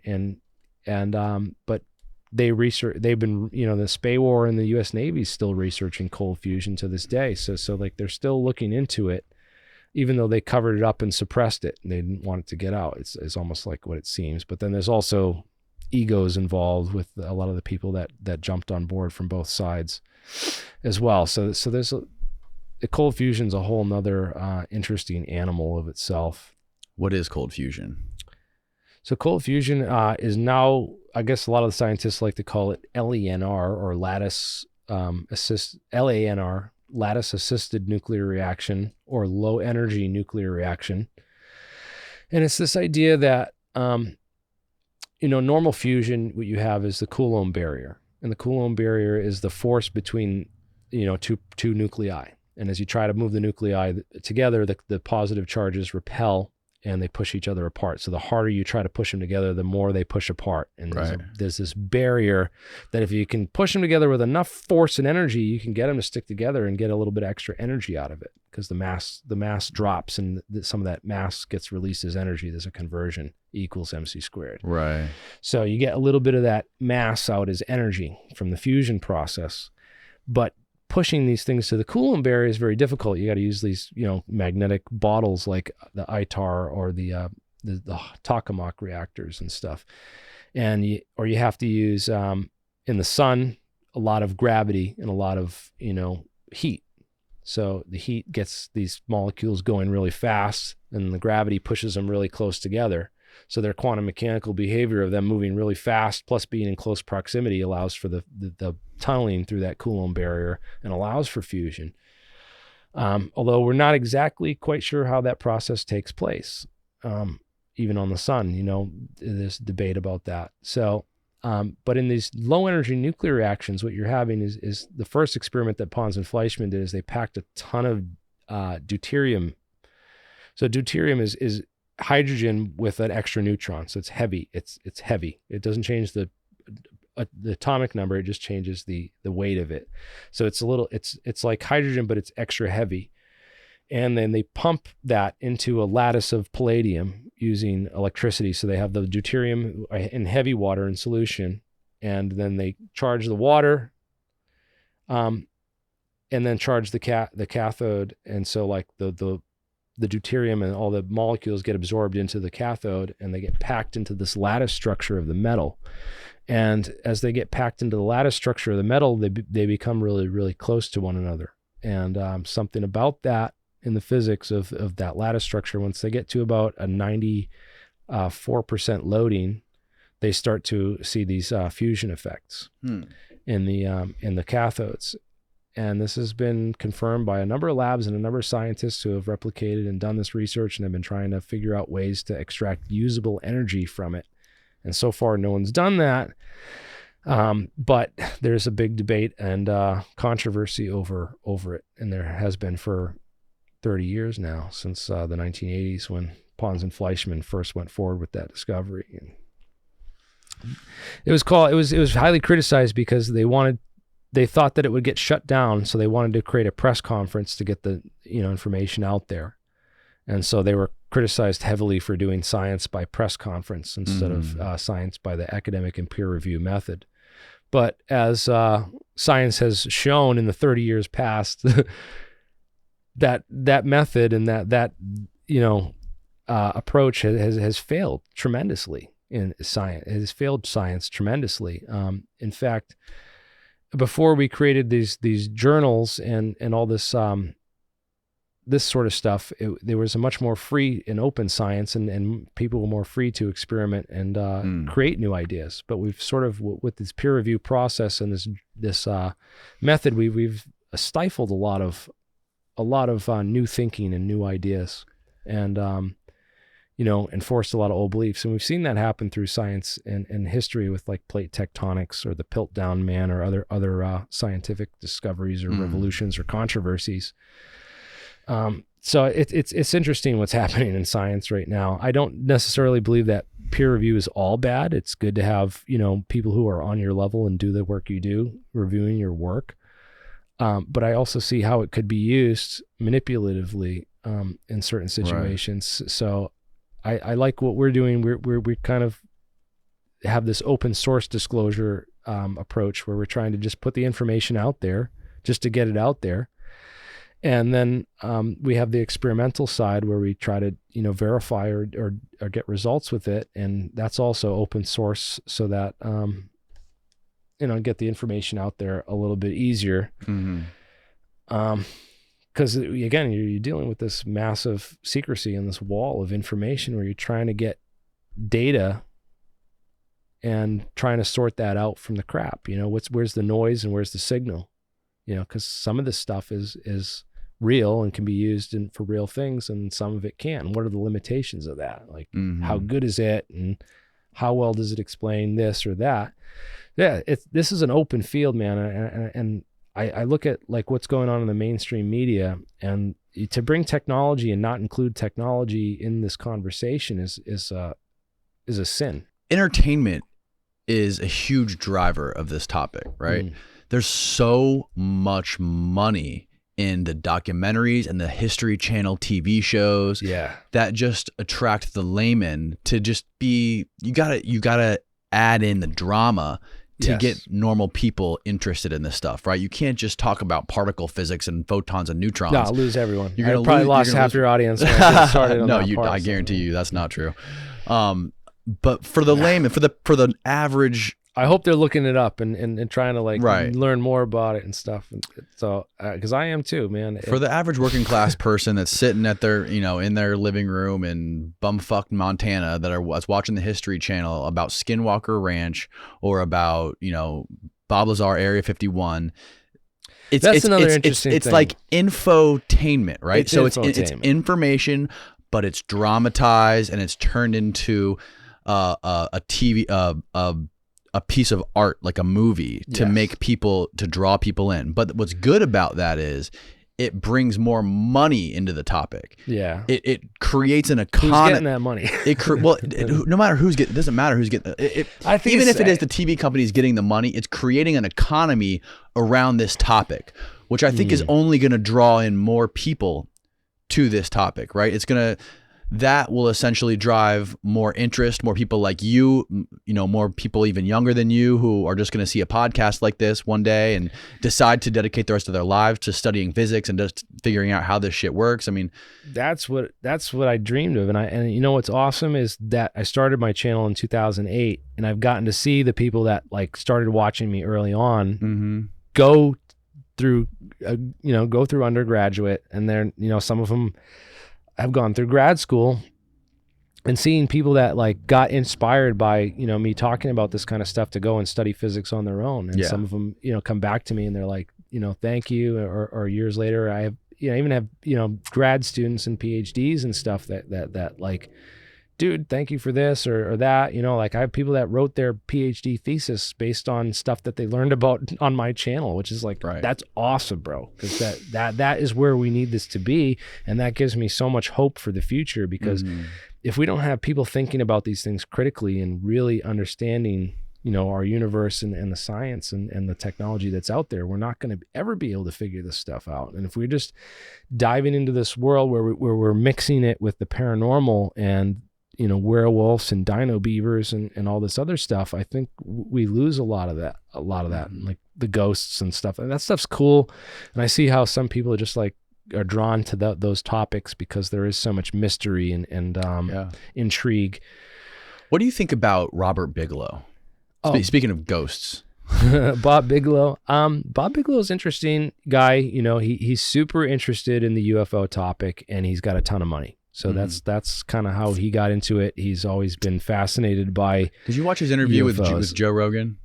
Yeah, I watched it with his interview with Joe Rogan, and the ones he did with George Knapp. He's talking about this remote viewing technology. He's talking about poltergeists in his house. I mean, he got suckered into a lot of real crazy, weird stuff. I think unfortunately, a lot of that stuff is tied up in these programs too, as I believe counterintelligence to sort of just confuse and muddy the waters and confuse the issues, and then also mix up the alien stuff with, just nonsense, so that people, scientists and other people don't take the other stuff cattle so mutilations. Serious. Yeah, the cattle mutilations is another thing. I brought that up on Brett's podcast, and I talked about the Mirage men thing, and I had a bunch of people talking about different ideas on that. Why wouldn't the military just pay for the cattle? Why wouldn't they just buy it or set it? Well, obviously they can't, directly be buying the cattle. They don't want people to know. So they could set up a front company or something else, easily. They do it all the time to just buy the cattle. So let's kind of like lay some context to this cattle mutilation thing. Yeah. Sorry. I'm just jumping into that. And people haven't seen that. So this is a movie called Mirage Men. And, in the Mirage Men, they kind of did this investigation into this cattle mutilation thing where they talk about this operation, or Project Plowshare, it was called. And it was a series of nuclear tests that they did underground during the time. And so they were burying these nukes deep in the ground, like Broken Arrow, where they huge mining tunnel, send a nuke down there on a train and blow it off. And then they were trying to monitor the spread of the radioactivity, to see if they were contaminating groundwater and other things. So apparently they were the ones abducting these cattle or taking these cattle and cutting the thyroid glands out in order to test the thyroid. Your thyroid has iodine in it and has uptake of iodine. So if there's radioactive iodine that's produced from nuclear fallout or from a blast, it's going to end up in the environment and it's going to get picked up immediately by your thyroid gland. That's why a lot of people develop thyroid cancer from the radioactive iodine that your thyroid gland absorbs. So one way to test how this contamination is getting out into the environment is to take local animals and cut out their thyroid glands and test the iodine levels for the radioactive isotope. And so if you're going to do this and you don't want the public to know about it, you might, cut out other things like their tongues and their eyeballs and their livers, and you might drop them from helicopters and do other weird things. Apparently, this is what they alleged in the Mirage Man interview that the military was doing to cover up for the fact that they were just, testing for this underground nukes and they didn't want, people to know about the radiation and what was really going on.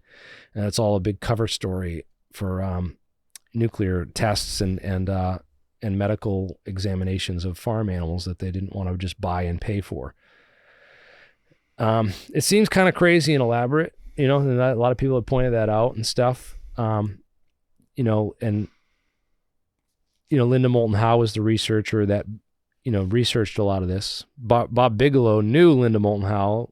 I heard that they had dated for a while, but people attacked me and said that was never confirmed. And his wife is, about that. I don't know what the deal is because Robert Bigelow was married and stuff. So I don't know what the whole relationship with him and Linda Moulton Howe was. But for some reason, Bigelow decided to, pay Linda Moulton Howe's rent for 5 years so that she could investigate these cattle mutilations and get to the bottom of that. And of course, she, concluded that it was aliens doing it. And, that would have been perfect if it was that Plowshare narrative, but other people have pointed out some, interesting things that, maybe I agree. It would have been easier for them to create a front company and just buy out the cattle. That seems like a much more, draining there's like some of these farmers found their cows with all the blood drained out of them, like ridiculous. Yeah. Stacked on top of each other. It's interesting because I've talked to a couple. One of the guys I met out in Colorado when I lived there was Chuck Zukowski, and he's got the license plate UFO nut for Colorado, and he's investigated. He's a police officer actually. He's like law enforcement training, and he did a number of these cattle mutilation investigations out there, and he's got some interesting views on that stuff too. And again, it seems plausible that if I was an alien visiting here, that I would take genetic samples from, what are they eating? Oh, they eat these things? Let's see what they're made out of. It just makes sense that they, if aliens came here, they would collect those kinds of things and take data. They would take, they would harvest organs and harvest, they look at, we eat cows. What are they made of? What's going on with these people? It just seems like something that aliens would do. So, again, it's one of those things that kind of confuses and baffles me as well, because, you can come up with these skeptical, plausible, alternative explanations for things, but then, those kind of seem a little bit outlandish in and of themselves too sometimes. When you consider the other things that they've done to cover up stuff, it's quite easy to create a front company and buy a bunch of cows, and not have to create this whole elaborate scheme.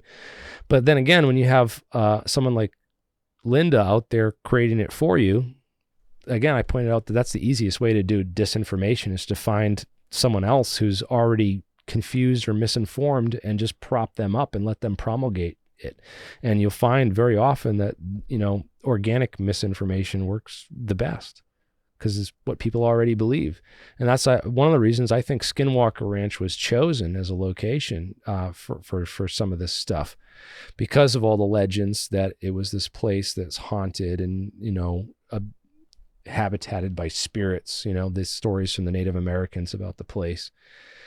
But it's interesting because a lot of the stuff that seems to be going on out there sounds like some of this electronic warfare technology, like the spoofing technology, the laser holograms, or the voice in the ear, or, some of the stuff that these people have seen out there sounds a lot like some of these technologies, to me anyways, is my skeptical, rational explanation of trying to, come up with explanations for this stuff. And it reminds me of this place. I don't know if you've ever heard of Camp Hero before. Yes, I have heard of that. I don't remember. So Camp Hero was this facility out on the end of Montauk Island, and Montauk is Long Island, New York. Right. So right on the tip of Long Island is Camp Hero. You can look this up, and there's this radar station, and there's this whole military facility that was out there. And do you remember, you watched Stranger Things? Yes. So episode 1, you remember the first season of season 1, sorry. The first season of Stranger Things, they have that facility out on the end of the island. It's out, and the government runs it, and it's this whole setup out there. Yeah, where they had like that hole that goes into the upside down. Is that what you're talking about? Yeah, and they're doing all this research out there into this crazy, weird stuff. Mm-hmm. That's they're all Russians. That's based on Montauk. That's based on Camp Hero.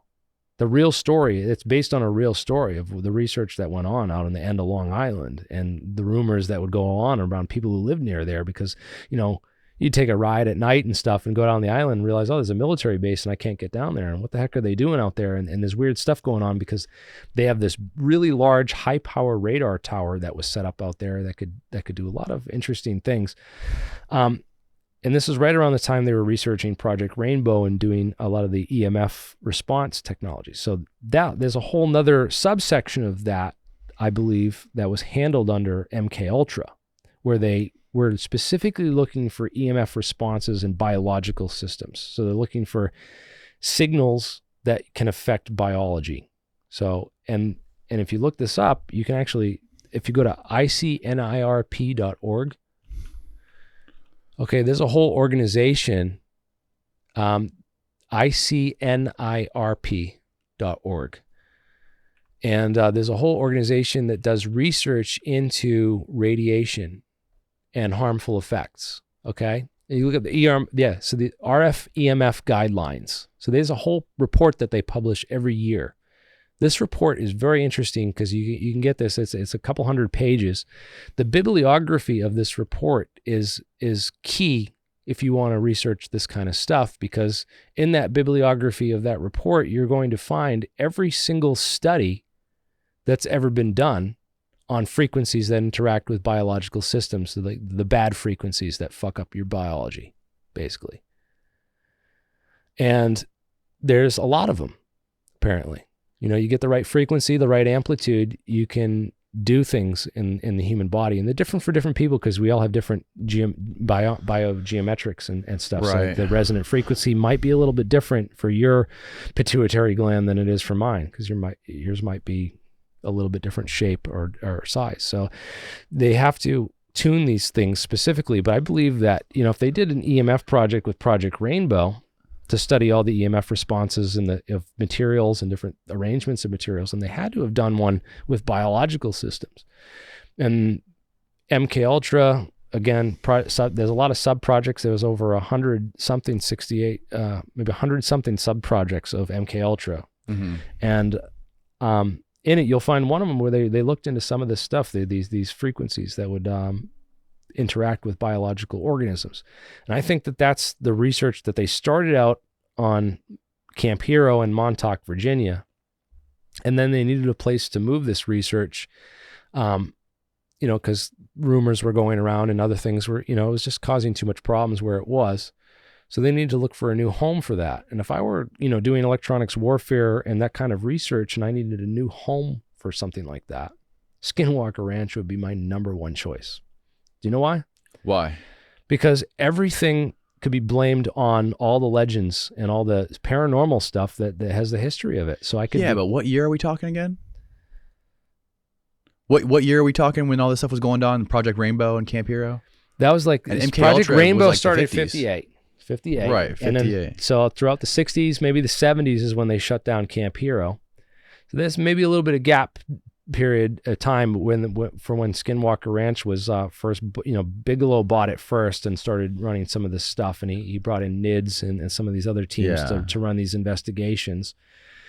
And I think that, Bigelow working with these aerospace defense contracts, working close to, with Bigelow Aerospace, trying to get into this stuff, may have been involved in some of this research or contracts and stuff. That's my theory on Skinwalker Ranch, is that it was Camp Hero 2.0, that they chose it as a place because of the paranormal history to run these experiments, so that they, if anything got uncovered or got loose, they could just be like, well, it's ghosts and dino beavers and poltergeists and stuff. And they could also use that to mix in a lot of the, I don't know. It just seems like a lot of counterintelligence because I can't make sense of it any other way. Well, it's like the #1 show on History Channel now. So you think they're still doing it there?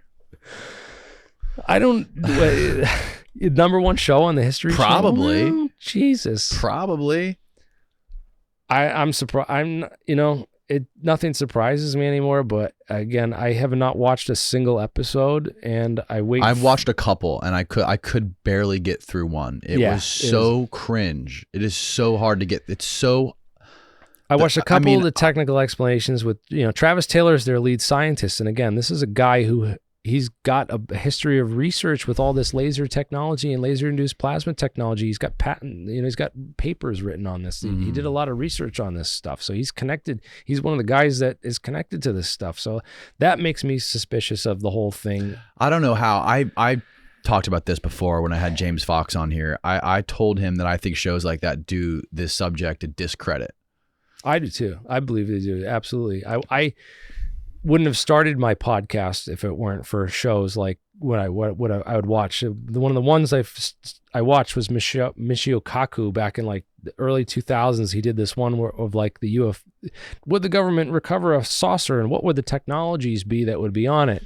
And he talked about metamaterial. He talked about invisibility cloaks, but he never mentioned metamaterials. And I was like, come on, man, you're not like. How can you be like this top theoretical physicist and scientist talking about these things, but not know about what's out there in the literature, what's already out there? Like, why are you not talking about this and this and this? He's and this got and a new this book and this? coming out about quantum.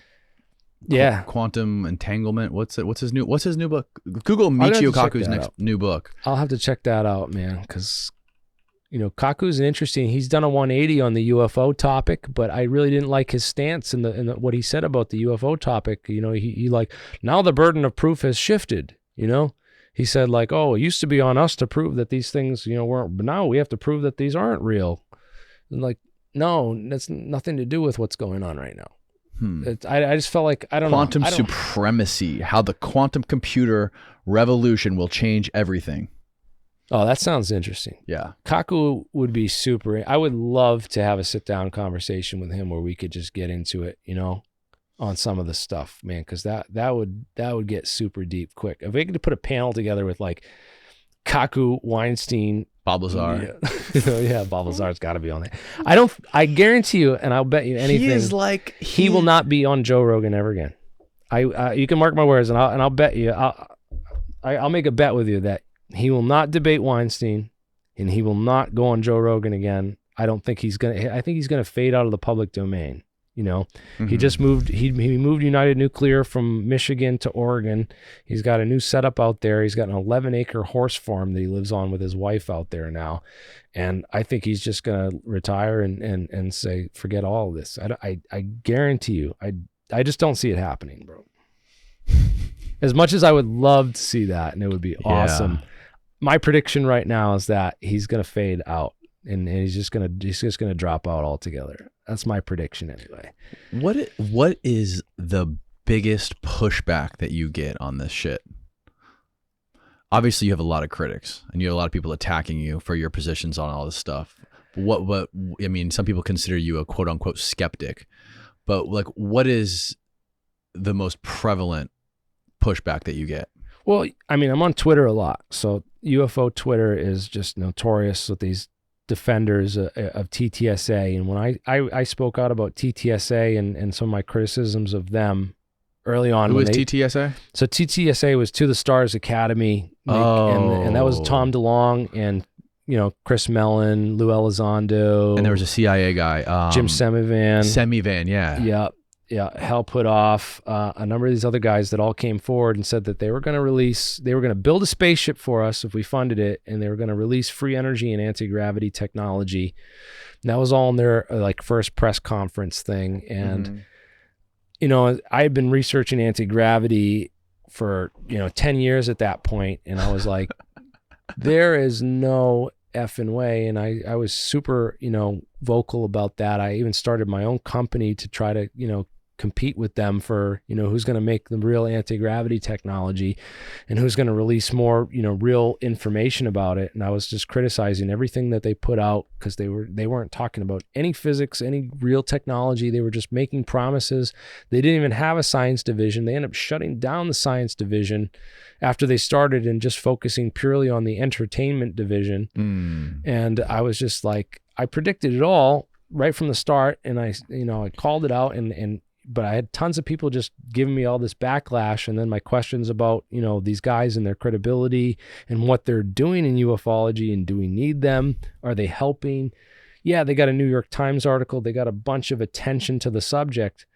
But what if the purpose was all to create a bunch of smoke and mirrors and then have it all get a ton of attention and then debunk it?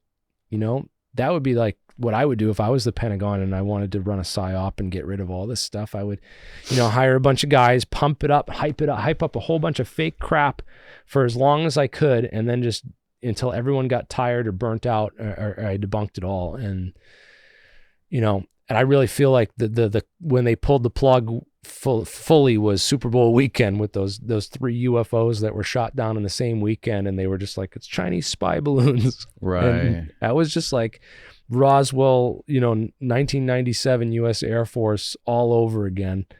Yes. What's interesting about the U.S. Air Force, in 1997, they had the whole, they released a new report on Roswell, and they did this public press conference.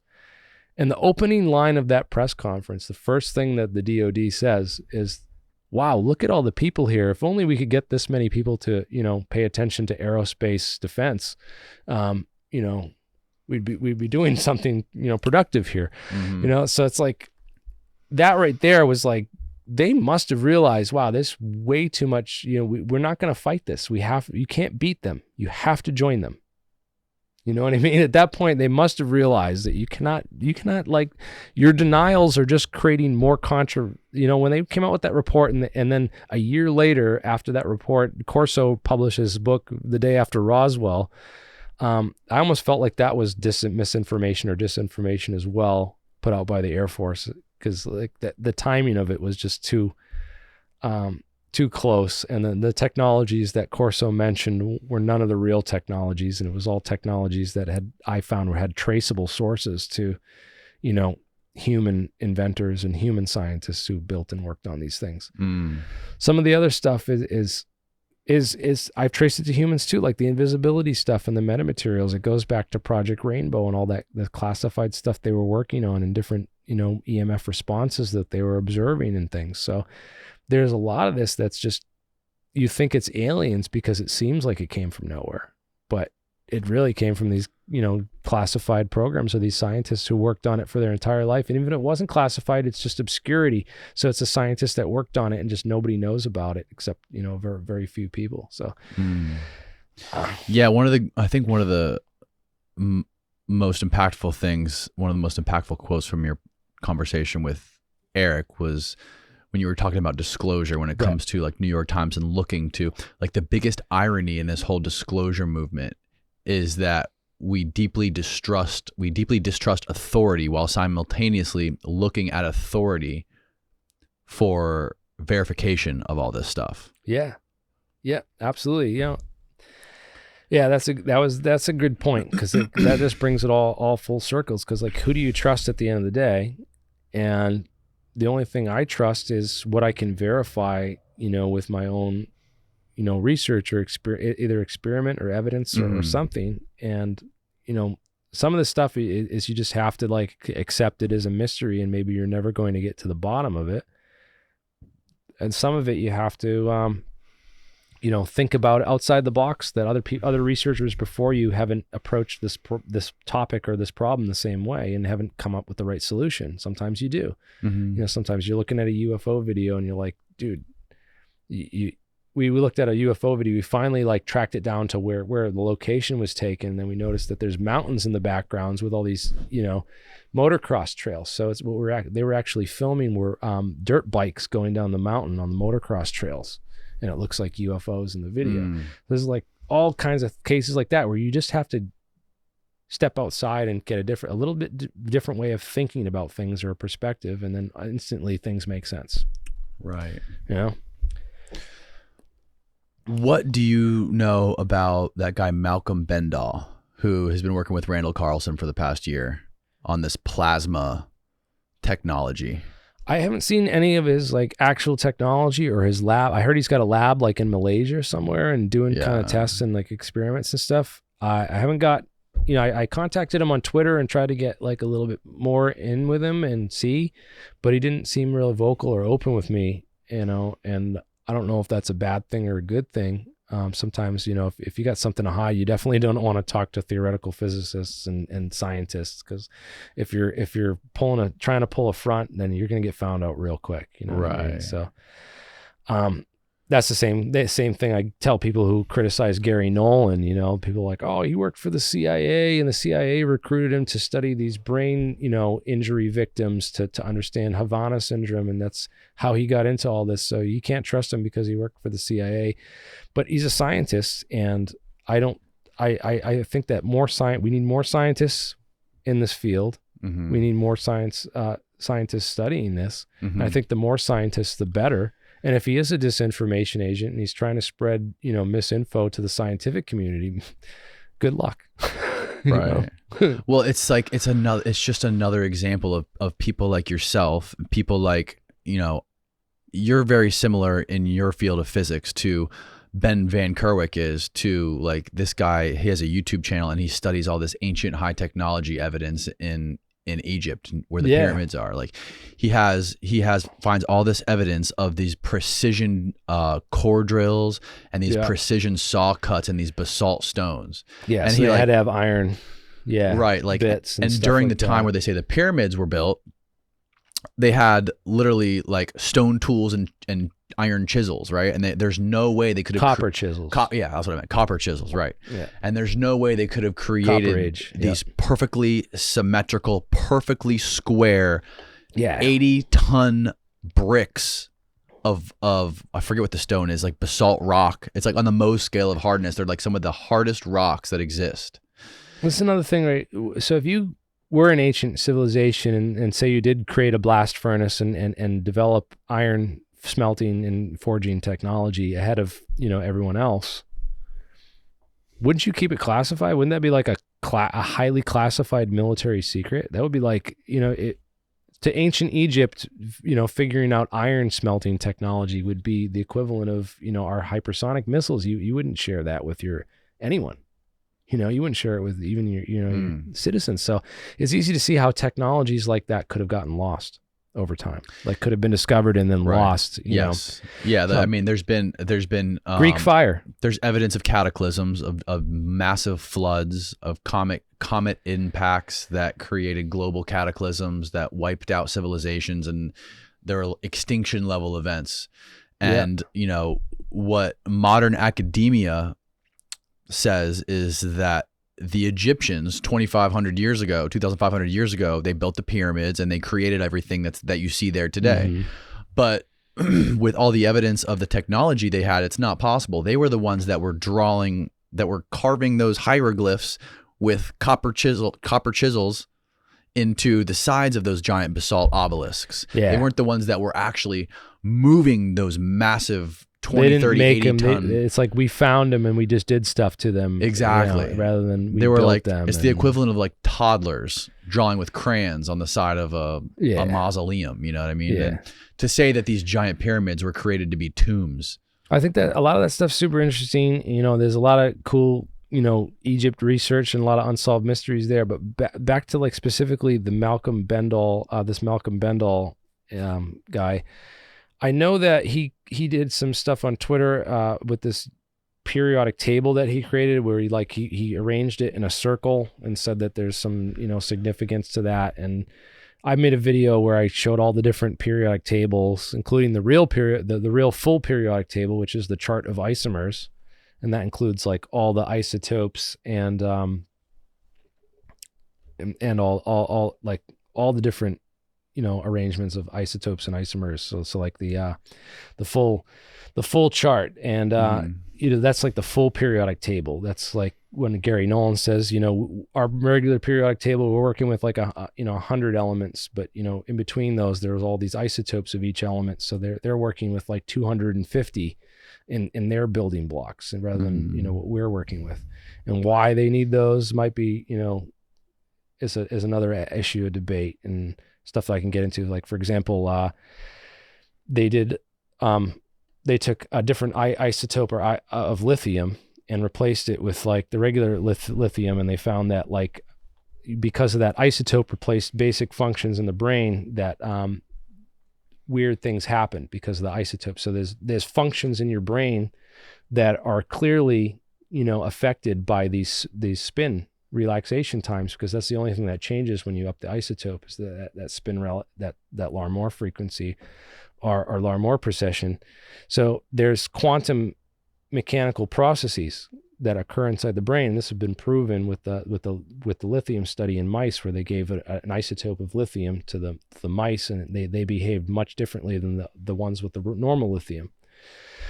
So there's obviously something going on here with the physics and the science of these isotopes that create something, some of these effects. And it's, again, I think it's definitely related to that spin relaxation time factor. But I think that Malcolm's got some interesting ideas, and I'd like to talk to him more and get him on the show and really have, if he's got real science, I'm the place to do it, man. Like, come on my podcast. Like you can talk to a whole bunch of people who ask you really good questions and really like delve out your ideas and get to the nuts and bolts. If you've got something legit, like it will be proven. Like, I'll make sure, like, we're not just going to like fake debunk you and make it and ridicule you and send you off. Like, we're going to give everyone a fair shot and keep an open mind to stuff. And if you're wrong about certain things, we're going to point it out. And like, your periodic table is not the full periodic table. And there's other things in some of the stuff that he's put out where I'm just like, this looks like it's not the real story. It's like a I don't know. Some of the stuff I've pointed out already with his stuff. But again, I haven't gotten the chance to speak with him directly or really look into his experimental work and research fully enough to get to that. But just what I've seen of the theoretical basis stuff, like that periodic table of elements he had with the circle chart. I mean, I think. What is he claiming? He's claiming that what he's discovered is a plausible explanation of how sound was able to manipulate massive objects and move some of these massive objects in Egypt and like build the pyramids potentially. So they have sonic levitation. They've built sonic levitators that, they'll levitate a golf, like a styrofoam ball or something really lightweight. I've yet to see anyone levitate, a silicone block or a sandstone block, a piece of pyramid stone. I've yet to see that experiment done. Nassim Haramein, a number of these other guys talk about how they've cracked the ancient Egyptian technology. Well, just show me how to lift the stone. Show me how to lift the rock and how to do that. Right. And I've heard lots of different theories and ideas on how it's done and how to do it. And, this Waz scepter that the Egyptians had that had this, it looked like a tuning fork on one end that they supposedly resonated at a certain frequency, and that could, get the stones vibrating that would cause them to levitate. And, well,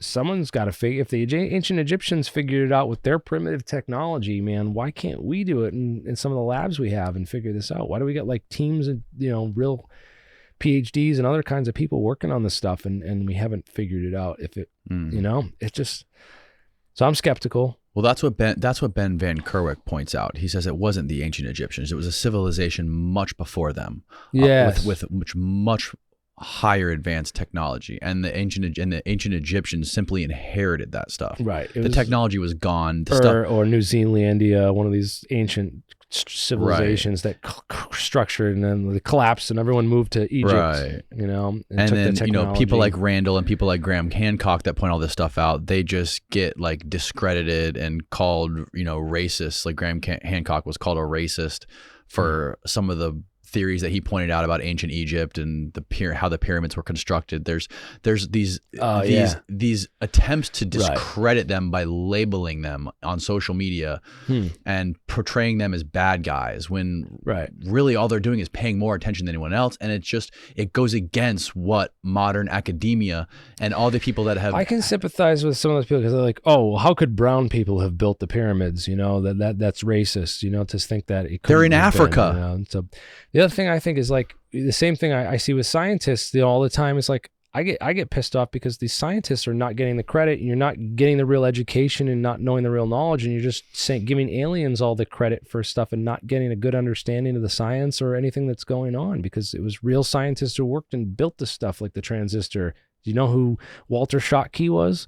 And if you don't, then you should look up what he did and his research and how it developed the solid state theory and group theory that led to what became the transistor of p-doped and n-doped silicates and stuff like that, the science that went into it.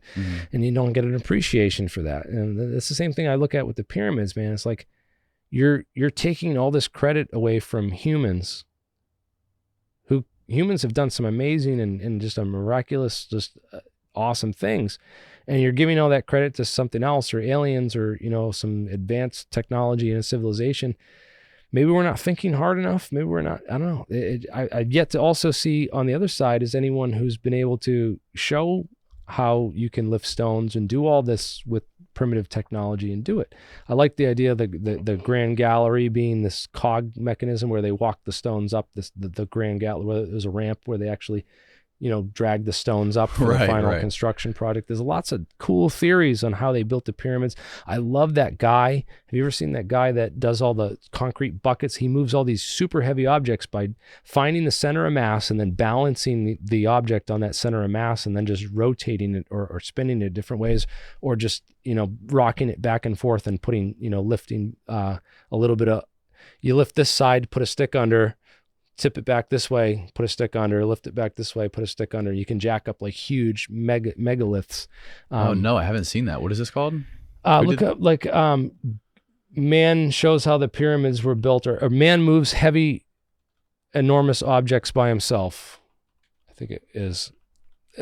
There's some guy that he was fascinated by how they built the pyramids, and he started. Is this the guy from Florida? I think no, that was Edward Leeds Scalnan, and down in Homestead, Florida. Yeah, it's in Homestead. The Coral Castle. Coral Castle. Yeah. Yeah, this dude who moves 20-ton blocks by hand. That guy. Yeah, without machinery, he shows how to do it. A couple of these things he builds and shows are. I thought that was super interesting, and because if you deal with just the physics of it, man, like some of the stuff's not that crazy. You could build one of these ramp systems. Look how he pushes this enormous stone by himself. Like you get it. Whoa, what is he using right here? What is that? He balances it on a pebble, and then he's big concrete block, and he's put leverage on it. So he cares about moving blocks around. But then when you look at the magnitude of the weights that he's moving around, it is really impressive. And he's not using any equipment or anything. In playing with blocks, Wally thinks he's discovered how Stonehenge was moved. This is my first Stonehenge arch I permanently put in place. It's 3 blocks, they weigh over a ton each. It's all based on a very simple technique. I found a simple explanation for this. To move a block about the weight of a minivan would be to place a stone underneath it. And once I balance on it, I can spin it. Holy shit. Yeah, it's all about that center of mass and the balance. but I got 2 handles on my lever, and I could place another stone on this side. Now, every time I spin a half rotation on each stone, I move the block horizontally, the distance between the stones. For my own output, I could move a 1-ton block 300 feet per hour.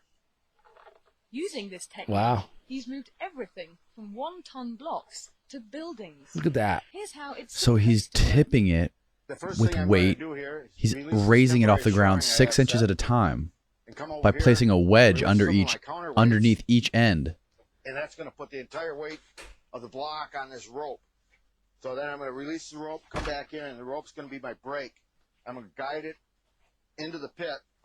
The easiest way I can explain this is this is just a big teeter-totter, and I got the big kid on that end, and he's going to go down, this end's going up.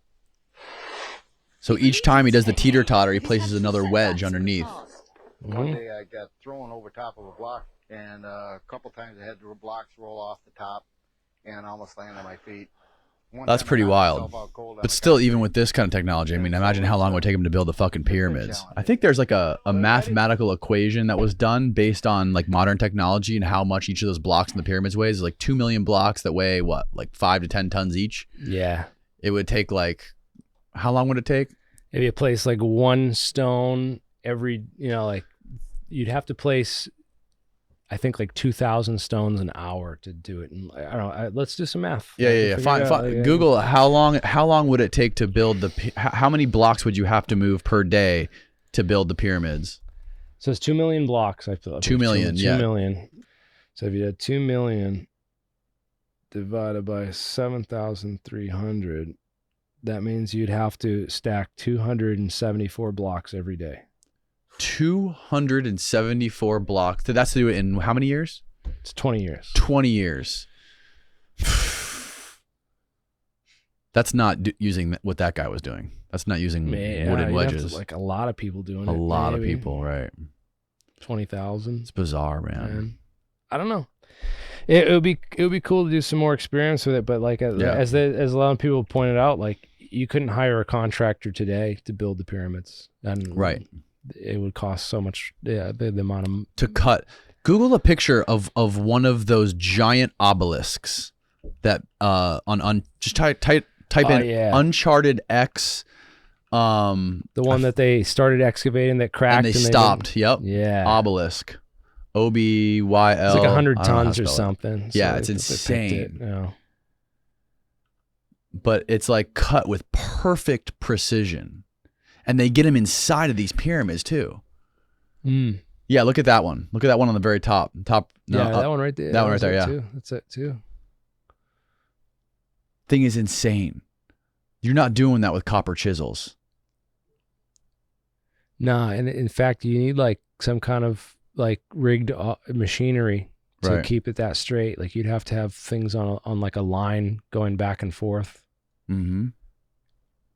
Even set up like automated, cutting systems. Like Ed Leeds Scalman apparently had that at Coral Castle. Like he had this tower with the electrical signals they would put through. Like he had all this stuff on the walls, and people pointed out that those are actuators.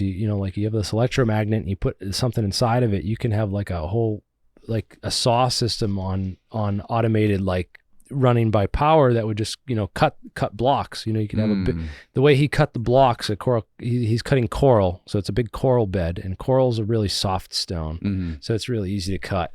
So the way he would do it is he took like a big heavy steel door and just rubbed it back and forth, and that would cut through it over time. So like that's kind of like the method he used. But they said that he set up those steel doors on like these actuators, and that's what that flywheel was, like a electromagnetic generator, and that it would create current. And this guy rebuilt like a whole if you look up Coral Castle Mystery Solved, this guy like did a whole bunch of experiments where he showed like how he'd build like this coral cutting automation system using these actuators that were very similar to all the stuff in Leeds Scalman's shop. And said that he used like a system of cranes and chain hoists and other lifting techniques to be able to lift the stones and position them and put them into place. But that ultimately it was there was no anti-gravity technology involved, and the whole magnetic current book doesn't really make much sense. I've looked at that, and his whole, this whole idea that, he was using magnetic current to somehow, lift the stones. We've had a lot of people look into this, any kind of potential coupling between electromagnetism and gravity, and there doesn't seem to be one. It doesn't seem to be like electrogravitic seems to be a misnomer. It's ion wind. No, it doesn't work in a vacuum, for example. And, how do you lift physical objects, non-magnetic objects with magnets? No one's been able to do it. So how do you, what is gravity? Nobody knows, man. It's a mystery. So I don't even know how to end a podcast like this, but you already missed your flight. We're like almost 4 hours in. We're 3.5 hours in. Yeah. Is there anything we missed that we should cover? It's 10:20. Oh, look at that. Is there anything we've covered a shitload? But we covered a ton of stuff. Is there anything important that we missed? Great. I think we nailed enough stuff to keep people busy for the next couple weeks. All I really want to say is we have a lab down that we're trying to do these experiments and replicate these experiments, and we're encouraging people who have information or prototypes or anything they need tested or verified. We're trying to encourage and foster this community to do that and be the pioneers or leaders in this field to try to, if this technology does exist, Bob Lazar did work out there for real, then there's got to be other people. There's got to be other guys that were recruited into this program or other programs similar to this. And if there are, we want to talk to them. We want to talk to them in great detail and deep detail and make sure that we're getting, all the technical intelligence that we can extract from these people. And if we can't extract any, then I'm trying to, show people where they can get real technical intelligence and why they shouldn't look at certain sources if they're not reliable. So. What do you think it would mean for humanity if our government just came clean and said, yes, it's true, Bob Lazar was telling the truth, those flying saucers were real, we found them in an easy for you to say, archaeological dig, and we found them, we reverse engineered them, we don't know what it is, from another planet, and like all this stuff was just made transparent? Like, what do you think that would mean for science, humanity, and like the evolution of our species? I think the truth would honestly be like the best thing for us. It's almost like, although I don't know, because it could, I don't know what that technology contains or what that file might contain. So it might contain something like really bad. There may be a reason they're keeping it, out of, everyone's, the public domain. There might be a reason for that. But at the same time, it's like, where is humanity going? Where are we going right now? We either have to get off this planet or we're going to, and if we don't get off this planet, then we're eventually going to die here. Like, we're either going to nuke ourselves, kill ourselves, or an asteroid's going to wipe us out entirely. Mm-hmm. So if we don't colonize the moon, colonize Mars, and do these other things that, Elon's super, invested in this as his mission, his company mission, how do we get to Mars? How do we colonize Mars and create a Mars colony and all this? That should be our ultimate goal, to become a spacefaring civilization and to get off this Earth. So it's either we go that direction or we go backwards and we say, screw technology. We're just going to shut all technology down, and we're going to go back to, rural serfdoms and foreign and that's never going to happen. So where do we go from here? There's, how many options do we have? We either leave the planet, become spacefaring, and become, a post-warp civilization, or we die here. I don't think there's any other. It seems so fucking mind-boggling that we're still flying around on the same fucking airplanes we were back in the 50s. How long ago did we figure out commercial airplane travel? Was it commercial plane travel probably like early 1930s, 1940s. So how is it we're still flying on the same planes we were flying in the 1930s or 40s?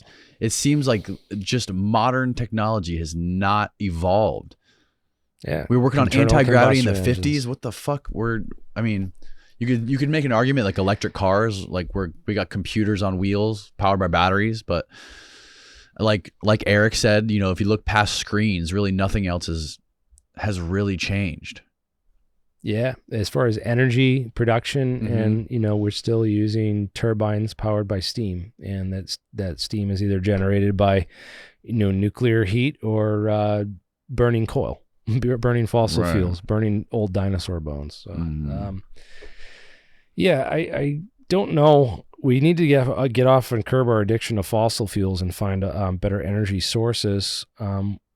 What those are going to be in the future is, you know, is definitely an issue still up for debate and stuff. But as far as this UFO issue is concerned, I just think that it's created this state of ultimate secrecy, you know, surrounding this topic and a lot of other topics. I think that didn't necessarily create the state. It's almost like that emerged from the Manhattan Project, which was created, you know, out of this whole thing. It seems like it started with this whole top secret research project in the Manhattan Project, you know, right? Because it's like, where did it go from there? The aliens started showing up after we blew these nukes off, and the Atomic Energy Commission and everything has been, you know, deeply tied to this Men in Black and this conspiracy to keep stuff covered up and whatnot for years.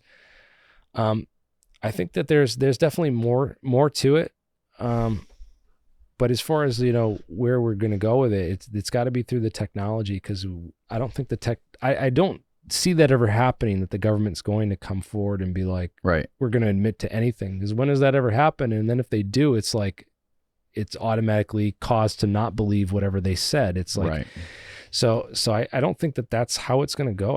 That's why we started the APEC conference and the All Propulsion and Falcon Space Labs, because we want to create this environment where, like, well, we're going to force disclosure through technology. So, like, you know, if the technology exists, all we have to do is show other people how to do it with an experiment. You know, you got these awesome YouTube channels out there that will take this and do an experiment with it and show people how to do it. And then, like, other people, once we put a video out there with an experiment and all the details and the recipe for how to recreate it, then, you know, other scientists and other labs and other people can go out and produce it for themselves. And I think that would be the best, man. If we could create like a free energy or an anti-gravity and then just show people, like, well, this is how you build it, this is how you do it.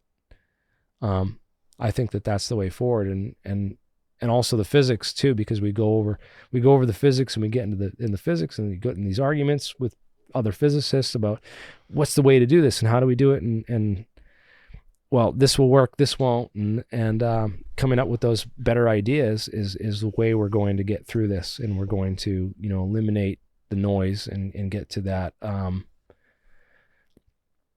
that signal we're chasing after, man, because that's what it seems like, is that there's a very faint signal and there's lots of noise and lots of mud in the water to prevent us from seeing clearly through to the bottom. Well, I hope I'm trying to do everything I can to amplify that signal. How can people get in touch with you, watch more of your videos? What kind of interviews are you doing? Who are you? What kind of people are you talking to on your show? I'd love to talk to Malcolm. Like, I want to talk to anyone that wants to talk science, like, because I get real deep on science and technical. So I want to talk to people that want to talk science and want to talk it with people on a more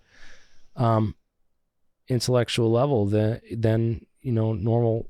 You know, sometimes we break it down to I like to come on podcasts like this and try to explain this really complex technology at a layman level so that more people can learn about it and know about it. But at the same time, I want to work with those scientists at that next level to try to produce it and then know how to share that information and whatnot with everyone. So yeah, I think it's only the start. And I think that what we're going to be doing in the next, you know, 10 to 20 years, as far as this technology and in this field, I think we're going to see some pretty amazing stuff. Like, you've already seen some really cool shit on today. So one thing I forgot to ask you about, actually, Hal Puthoff. We didn't talk about him. Yeah, we talked about him briefly off the podcast, and you kind of blew my mind a little bit. Hal's interesting. He got, I don't know where he like started with all this, but I know he like was in SRI International. It's the Stanford Research Institute. And they were like, not really affiliated with Stanford, but, I think it was like a CIA run organization or something that did a lot of research into weird and paranormal stuff. They were, investigating Uri Geller at one point in time. Then he was also in, if you read the Jim Marrs book, Sci Spies, about the whole Men Who Stare at Goats, was based on that whole story. And this Army Psychological Warfare Operations Center that they had set up, and they were running experiments with, mind control, all the remote viewing stuff. Again, I don't think there's any evidence for remote viewing. I don't believe in remote viewing. I think it's, I think it was put out, a study that was done by the CIA into the possibility of whether this worked or not. I think it failed. And when some other documents leaked or someone found out about it, they put out some other studies like that Project Stargate stuff, to suggest that it was real, and that the CIA confirmed that, it did exist and that they use it and it was real and all this stuff. And I laugh at that. People are like, oh, how can the CIA confirm that, we have remote viewing and people still not be paying attention? I was like, well, it's kind of like, when all those CIA directors and stuff stepped up to confirm that the Hunter Biden laptop was Russian disinformation. Right. Like, they're full of shit, Right. like no one believes them. Like, yeah, of course the CIA is going to tell people we can read their fucking minds. They want everyone to think that we can read their fucking minds, because then they'll be, we don't have to worry about thought criminals and thought control. They'll do it themselves if they think we can read their fucking minds. You know what I mean? Right. So, of course the CIA is going to tell people, yeah, we got remote viewing, and we have super soldiers with superpowers that can like see inside, your every detail of everything. Yeah. Of course they want the Russians and everyone else to think that we have these kind of capabilities, but do we actually have them? Is there any evidence that we've changed our, the way we train CIA agents? Are we still training them intelligence collection methods of the typical way, or are we just abandoning that and now only training remote viewers? Because if it worked that well and it was that great and that accurate, then that's all we'd be doing. We wouldn't worry about, hiring espionage and hack, people that hack sources and these prostitutes that go and sleep with people for secrets and stuff like that. We wouldn't have to do any of that if we could just, use super soldiers to look in people's minds. And of course, right. So that's my whole take on that. I don't buy in it for a second. And I think that they did a lot of research in it just to see if it was real or not. And then afterwards, of course, that, they're going to say that it was real, because why not? And Hal used to be a Scientologist too, didn't he? Yeah, he was big into Scientology too. He's an interesting guy, but he also some of his stuff from the 80s and 90s is interesting, because he talks about a major breakthrough that happened around 1984, 85. And in one of these interviews where he's talking about the polarizable vacuum, one of the early ones from the 90s, he's talking about the first stuff on that polarizable vacuum theory of general relativity. So it's a way of saying, well, relativity only works if the speed of light's only the speed of light because of the permittivity and permeability of free space, these two magnetic and electric constants that govern space-time. And if we can locally affect those, then we might be able to change the speed of light and therefore change the laws of relativity, at least locally or in other ways. So that's this whole idea that they can polarize the vacuum was one way they thought about doing it. Again, that's what I'm talking about with these polariton condensates, these condensates that they're polarizing the vacuum with. And, when you keep this polarizable vacuum approach, you change the local refractive and index of space-time. And much like we're warping, the Mirage effect warped that the photons and light energy around objects, we could potentially warp gravity around objects by using a similar methodology or similar physics. And that's, Puthoff's greatest, work that I've seen in the field is that stuff he put out. And I'm not sure if that was entirely 100%, him and his ideas, because it seems like a lot of that stuff, Bernard, he publishes a lot with some of these other authors like Bernard Haish, the Caltech senior staff physicist from Lockheed Martin, who I mentioned. He wrote a lot of papers with Hal Puthoff, And I think that they shared a lot of research and ideas on inertia and the 0-point energy field and how gravity and mass and inertia come to be from the quantum vacuum. And I think that some of his research into that is super deep and fascinating. But I also think that, like, why isn't he talking more about that? He'd mentioned that metamaterial and some of the aspects about that, but that's about as far as, he went with TTSA and the science division as far as has they declassified this? It's like he doesn't even talk about it. He's never interviewed or really gotten deep into it. Even that, I watched the one he did with Eric Weinstein on Jesse Michaels' channel and stuff. And even that, I'm like, man, like they could get so much deeper on this, and they did. Eric was being very polite with him during that interview. I mean, he was asking him about, like, is there an operation designed to wield stigma? Yeah, that was a great interview, man. I just like those are the conversations I really, really like, and I would love to have been a part of it, or got to ask some of my own questions and got in there, because that's just, yeah. I wish Hal Puthoff would talk to more people like me, at least, and do that more publicly and stuff. That would be cool, because and that light experiment he was talking about in the 80s, that breakthrough, was squeezed light. They squeeze light, and that's what they use in LIGO for the detectors, to detect gravity waves in LIGO.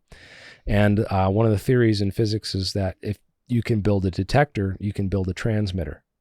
So that maybe the transmission and the signals might have something to do with these squeezed lights, so these squeezed coherent states. And I pointed out what is a squeezed state. Well, it's you take Heisenberg's uncertainty principle, and then you squeeze one of the parameters. So, like, you can only know the position or the momentum of an object quantum mechanically to within a degree of h bar over 2 pi, this quantum limit of what actuality is. So if you were to squeeze one of those parameters, like say the position or the momentum, the other one will jump instantaneously to conserve this Heisenberg uncertainty relation. So you could potentially create instantaneous, spikes in momentum if you squeeze that position state, or changes in its position if you squeeze its momentum state in the right way. And so there might be some deeper quantum mechanics involved in that is related to these polariton these trapped systems of light, and how we can squeeze those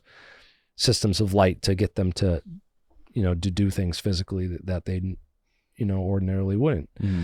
And I think that's a lot of interesting physics there, and I'm hoping that the next breakthrough happens in my lifetime, that I get to see it, and that maybe someone who is part of it got into the research because they heard about it, through this, because it's out there, it's being done. Hal Puthoff worked on this stuff, and I just wish that he talked about it more, or that it was explored more. And I think, maybe the reasons are that because they're afraid of, who might get this technology, or how quickly it advances or develops.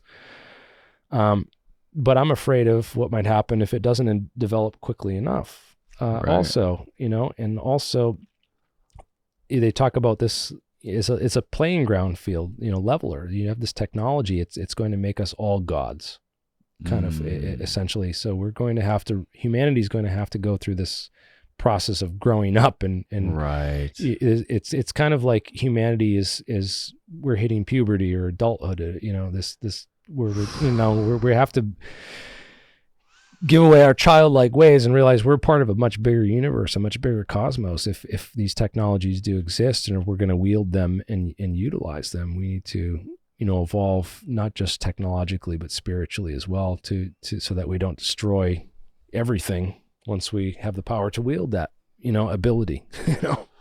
No. That's a great fucking way to end this thing, man. Thank you so much for doing this. Dude, thanks for having me, man. It was my pleasure, bro. Missed my flight. I'm going to we missed your flight, but we'll book you a new flight.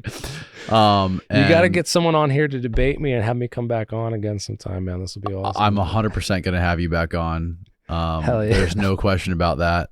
You completely just blew my mind. I'm going to have to watch this back like 3 or 4 times to really grasp it. But so again, tell people where they can find your work, your videos, the talks that you're doing. So I'm Alien Scientist on YouTube, and my email is thealienscientist, one word, @gmail.com. And if you want links or sources for anything I discussed or more information or want to share something or anything, drop me an email, send me a line. And I'm Alien_Scientist on Twitter, and subscribe to me on there. And I'm working on a Rumble and an Odyssey account to back up some of my videos and stuff, but I haven't quite got that set up yet. So thank you again, man.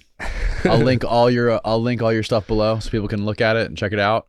Thanks, man. Yeah, feel free to contact me, and you know, I got sources and papers for days if you want to get into this. I'll keep you busy for the next 4 years. Cool. All right, dude. Thanks again, and good night, world. Sleep tight.